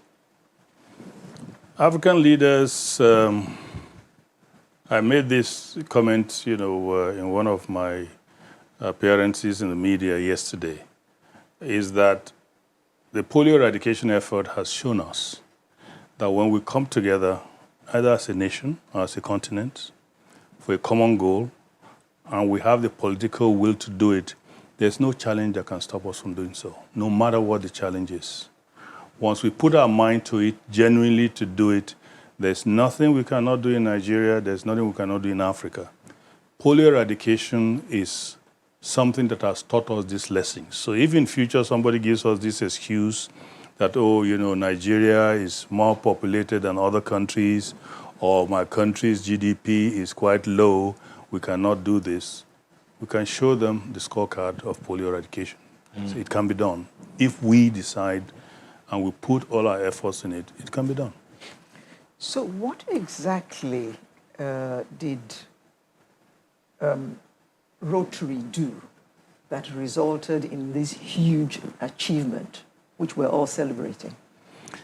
Well, fundamentally, we worked in 4 thematic areas. One is advocacy, because as I was telling someone on our ride here on the phone, one of our earlier mistakes that we're still making with other diseases is that we assume that people who you are bringing something good to will automatically embrace it without communicating with them the benefits both in the short term and the long term.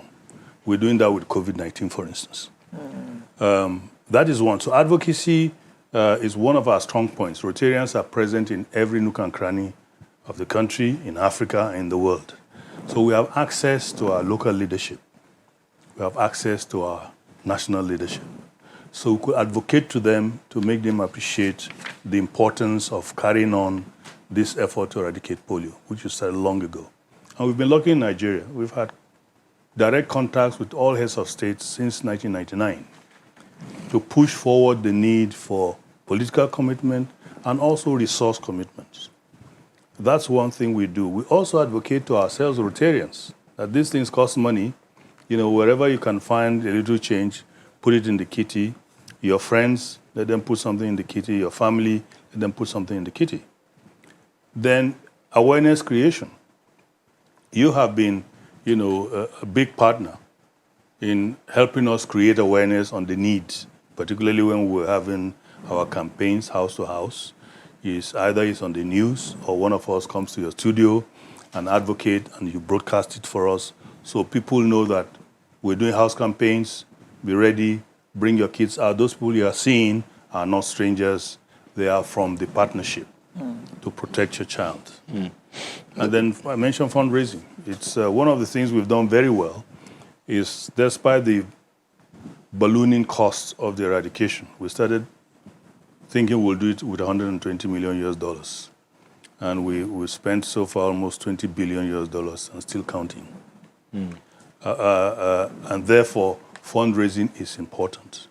And one of the things Rotarians are good at, again, is advocating with their governments all around the world. Even governments that have eradicated polio are still giving money to assist the Global Polio Eradication Initiative group to put in the kitty to ensure that our major programs of surveillance, doing trainings, providing vaccines, also ensuring that the issue of making sure that cold chain systems are maintained, and of course paying the hundreds of thousands of volunteers who actually do the final important thing of getting the drops of the oral polio vaccine to the children. Okay, let's talk about this vaccine-derived poliovirus type 2.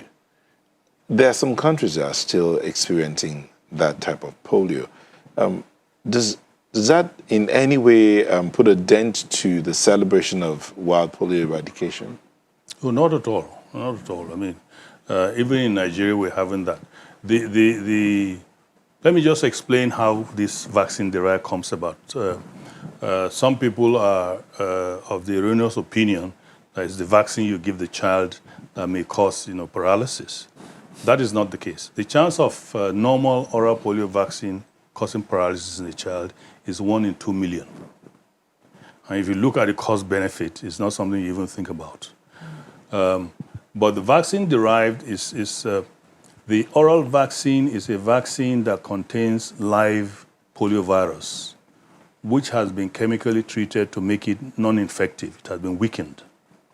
But it is still strong enough to provoke an immune response in a child.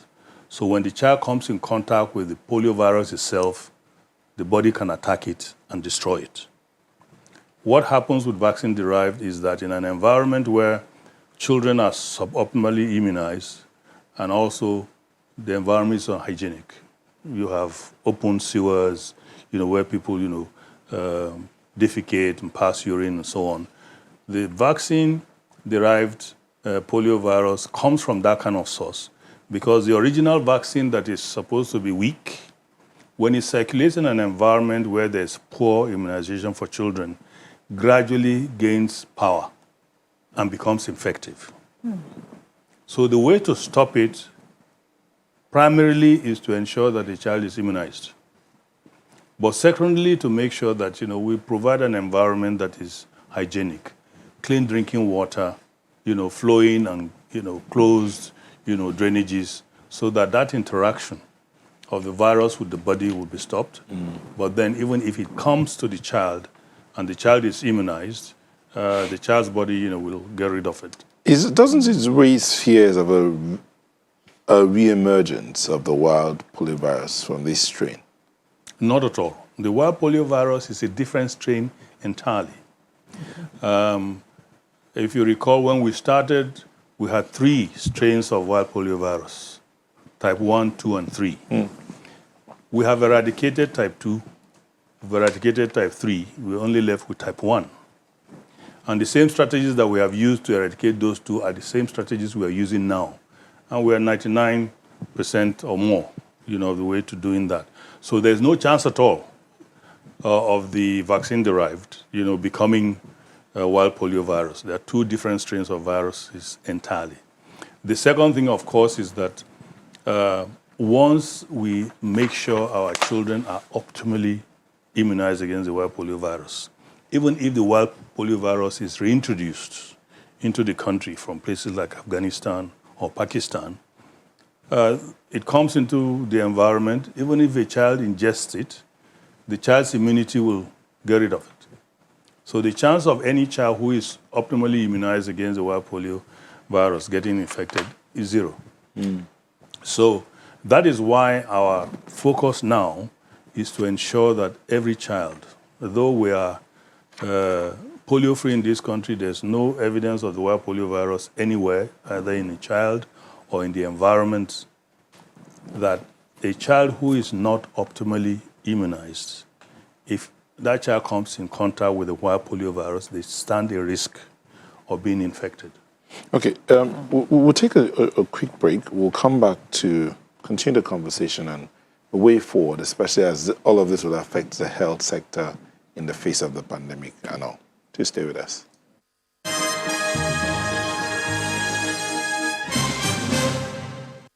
Thank you for staying with us. We still have Tunji Funshaw, who is the Chairman, National Polio Committee of the Rotary International, named as one of the 100 most influential people of 2020 by Time magazine. Thank you for staying with us, Mr. Funshaw. Thank you. Yes, we were talking about the vaccine-derived polio, and I wanted to know how widespread it is, especially in Nigeria.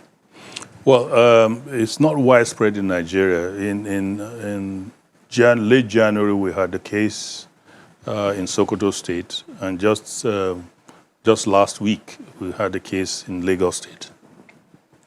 But the thing about the circulating vaccine-derived poliovirus is that we have a protocol that helps us to deal with it in very quick time and bring an end to it. So it is not.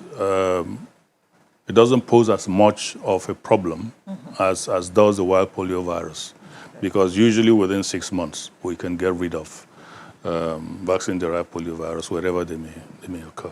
So what efforts can be made to clear this vaccine-derived poliovirus completely? The same way the wild poliovirus has been eradicated. I think the most important thing is to ensure that every child is immunized against the wild poliovirus. That is the most important thing. The second thing, of course, is to have a clean and hygienic environment so that even if the virus is in the environment, it doesn't interact with the child. The danger now is that where we get most of these vaccine-derived are in areas, of high congestion, of poor sanitation, and poor water supply. Water. Yes.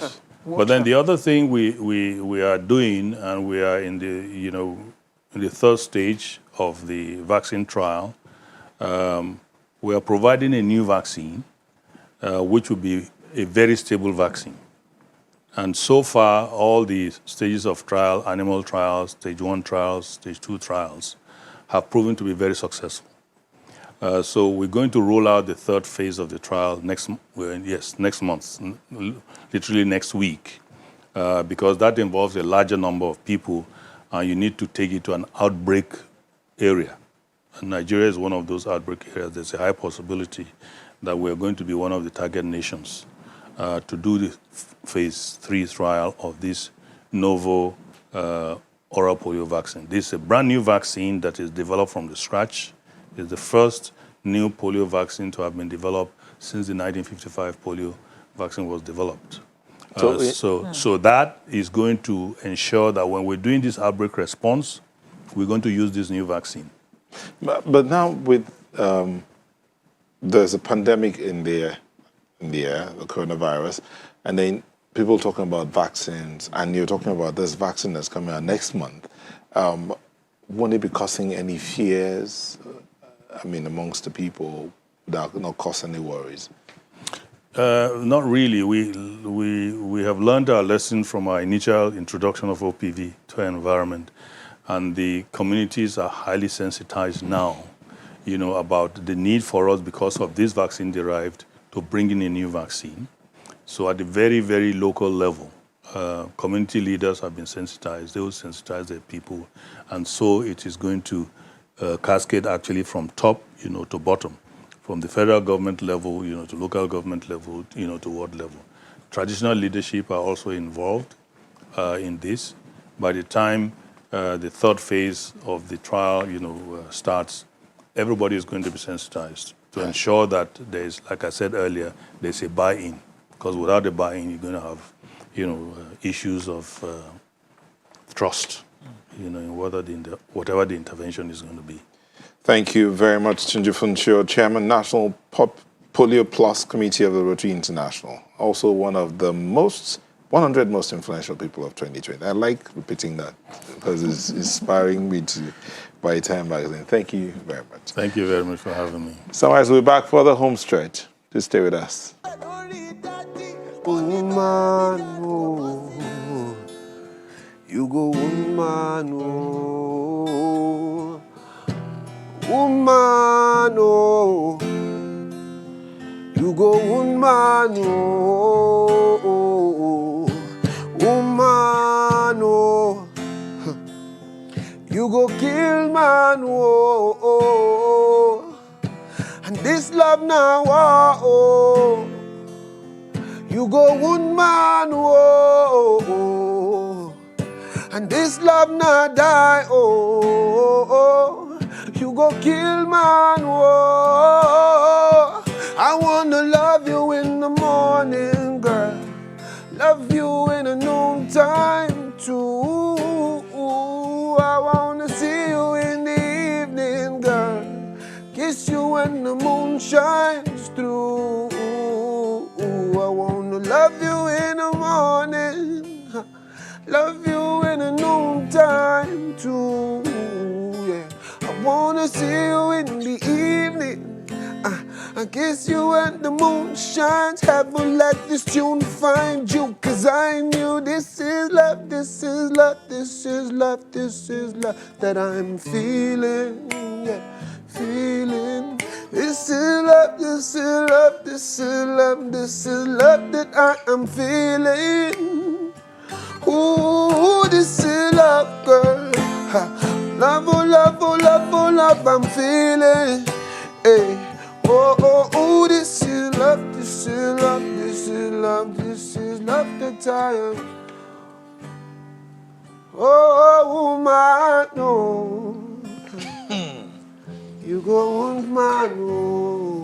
Okay. And he laughs. Because you laughed first. Wow. Who wants to wound man? Woman. Woman wants to wound man.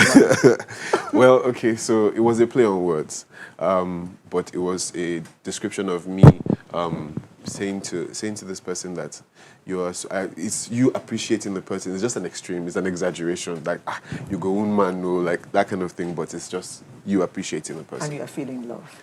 Yes. I'm Sa feeling love. Dauda. Oluwatobiloba Daudu, stage name. Wow, like Dauda. My mom calls it. It's just like home, like they call it at home. Oluwatobiloba. Yes, ma'am. That's how to say it, isn't it? Yes, it is. Absolutely. Great. His stage name, Sa Dauda, is a multi-talented singer, songwriter, and instrumentalist. Yes, sir. He burst into the music space in Nigeria in 2012 with the release of Sisioloja. Yes. Recently, he released a 5-track EP, Love Ex Machina. Machina. We're gonna have to charge you a bit for mispronunciation.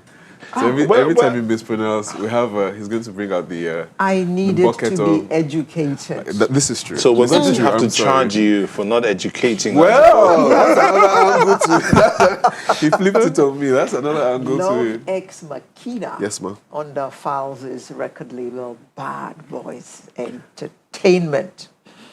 He's professionally known as Sa Dauda, as I have said, and he was first introduced to the Nigerian music the scene in 2012. So it's my pleasure to welcome Sa Dauda. It's good to be here, man. Thank you. Well, you don't look like a Dauda to me. Okay. With the Rasta. Well, that's a. I feel like so Dauda is let me talk about my name then. Yes. So Dauda is a play on my actual name, Oluwatobi Loba Dauda, as you say. Yes. So but Dauda is me drawing from influences from the Bible actually. There's a King David in the Bible, and David is Dawood in Arabic, or Dauda, as you say.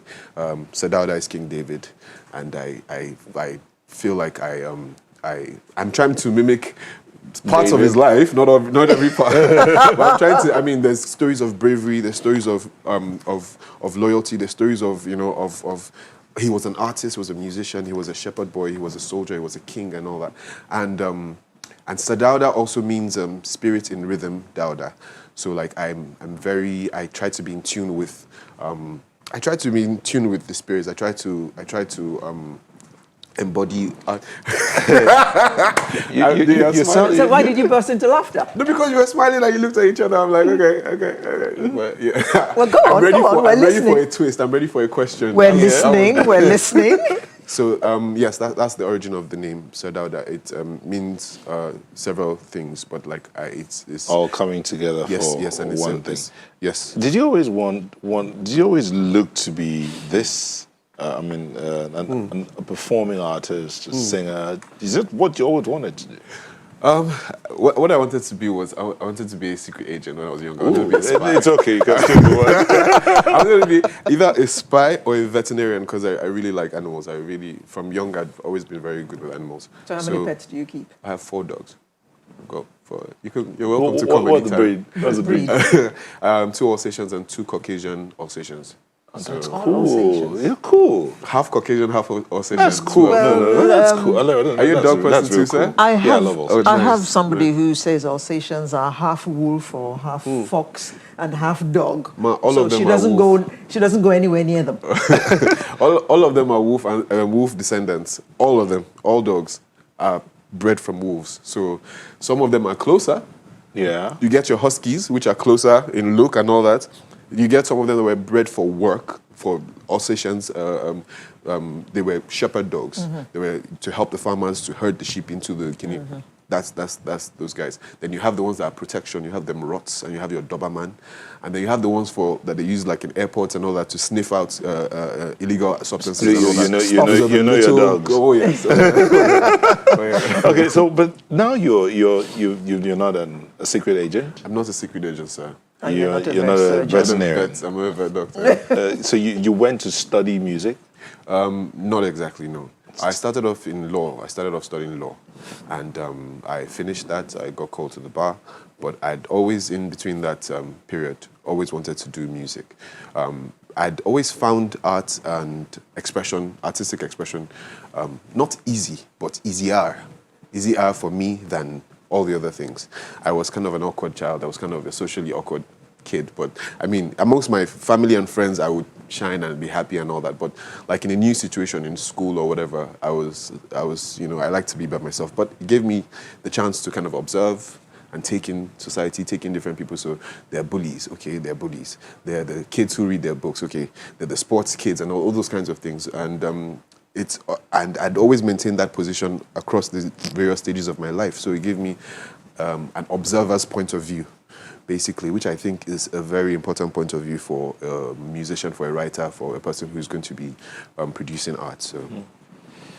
Well, how would you describe your genre of music? I mean, hearing you talking about, your play of words about the woman, I was almost hearing spoken word. Oh, yes. Absolutely, yes.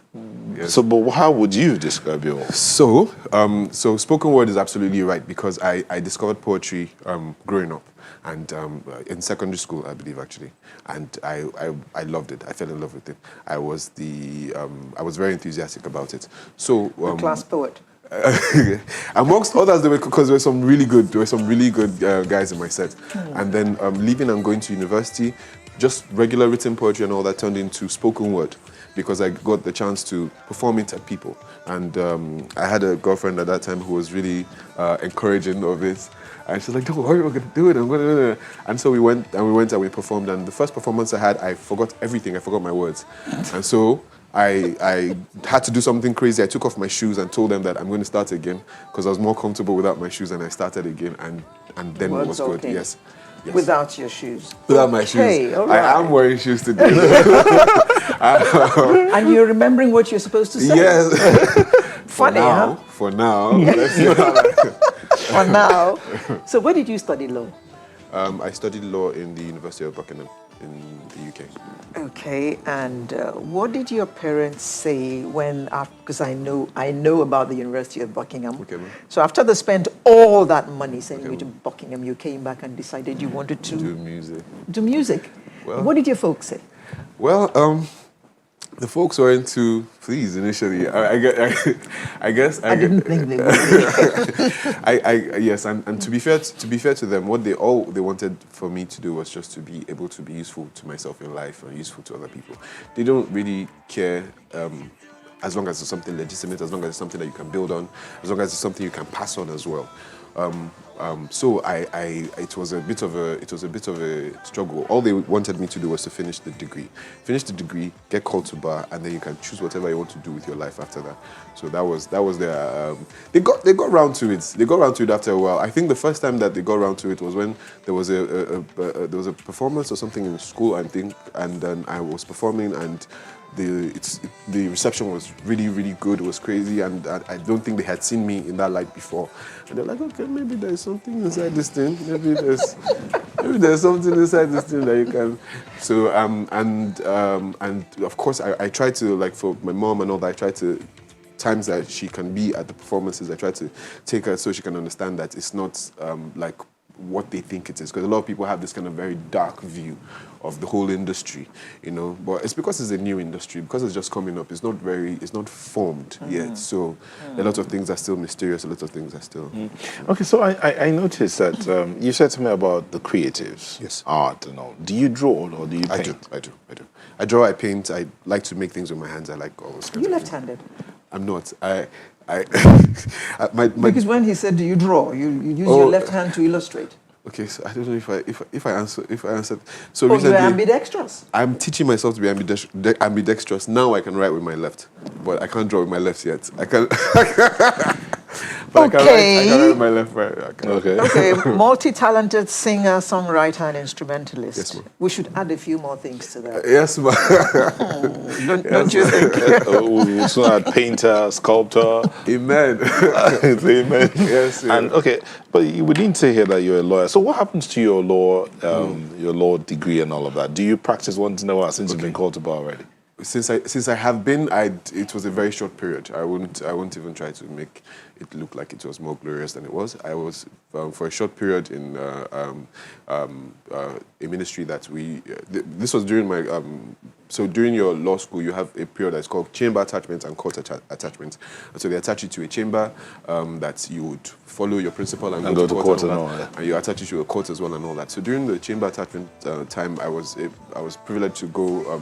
On behalf of my principal to so many cases, and I was able to witness the drama in court and all those kinds of things, and it was really good. It was really good, but I'd rather this though.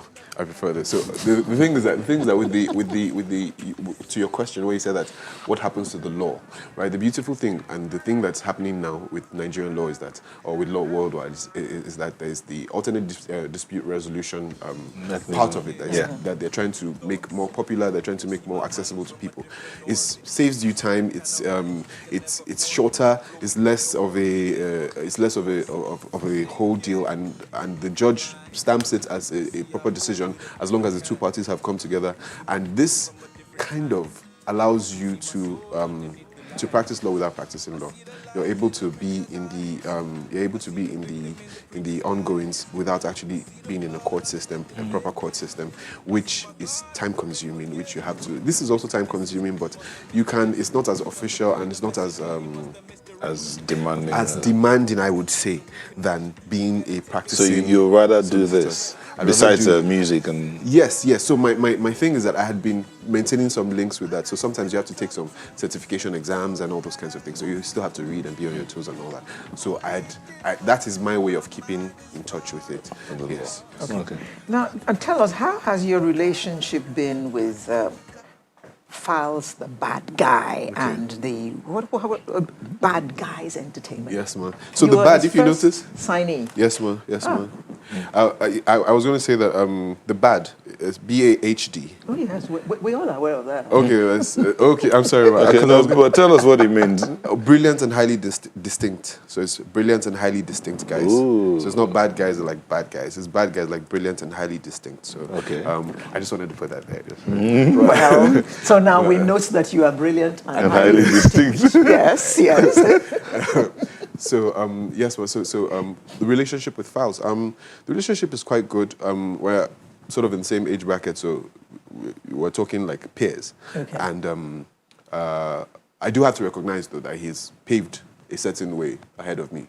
You know, I do have to recognize that he's put a lot of work into it, getting him to where he is, and I also am glad that I'm able to be in that kind of situation so I can tap into those kinds of decision patterns, decision-making processes, or even ideas, because this industry, as we were saying earlier, is a bit unpredictable. So many people who are doing one thing are doing another thing now. You know, some people started off in music or are no more in music anymore and all that. But I think that there are ways that one can entrench oneself into it, and one can make good use of all parts of it, all whatever the network is that that one is operating with. So it's afforded me the opportunity, being in Bad Guys has afforded me the opportunity to actually see the industry work. Before this, I was independent, to see the industry work, but to do it in a safe space among friends. That's how it's felt for me. Okay. If you had a word for those that are looking to express themselves, because yes, I'll say what you're doing is expressing yourself. Yes, sir. It is. Do your studies, get your education, yes, and then express yourself yes, in any way. If you had a word for them, okay, what would it be? That's your camera. I would say that as much as you love what you want to do, as much as you love the thing that makes you happy, you know, do it. But the school stuff, the educational part, the academic part of your life is really important. The academic part of your life, because the world is getting smaller. You know, you can be in Lagos today, tomorrow you're working in Japan because there's an opportunity there that you are trained for. But if you're not trained for anything, you can't.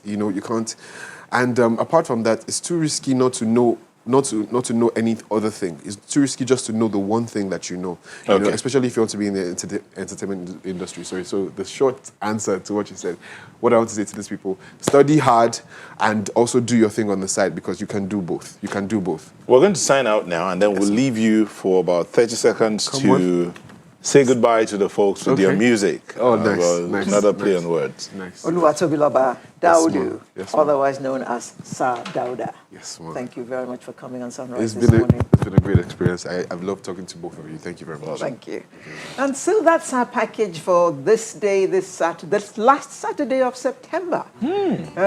Happy Independence Day. See you next week with a new and hot edition of Sunrise.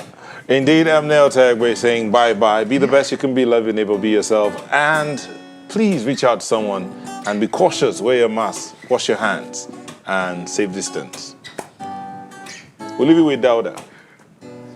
Straight from the upper echelons of music, I am Sir Dauda, last born of the gods, first son of the ministry, high priest in the temple of music, keeper of the deep shop. Welcome to the deep shop. I'll be no trouble for you. Yeah. I'll do whatever you need me to do. And I'll be no trouble for you. Yeah. And I'll do whatever you need me to do. You know I do. I see the demons trying to get you. Yeah. I see the demons trying to get you.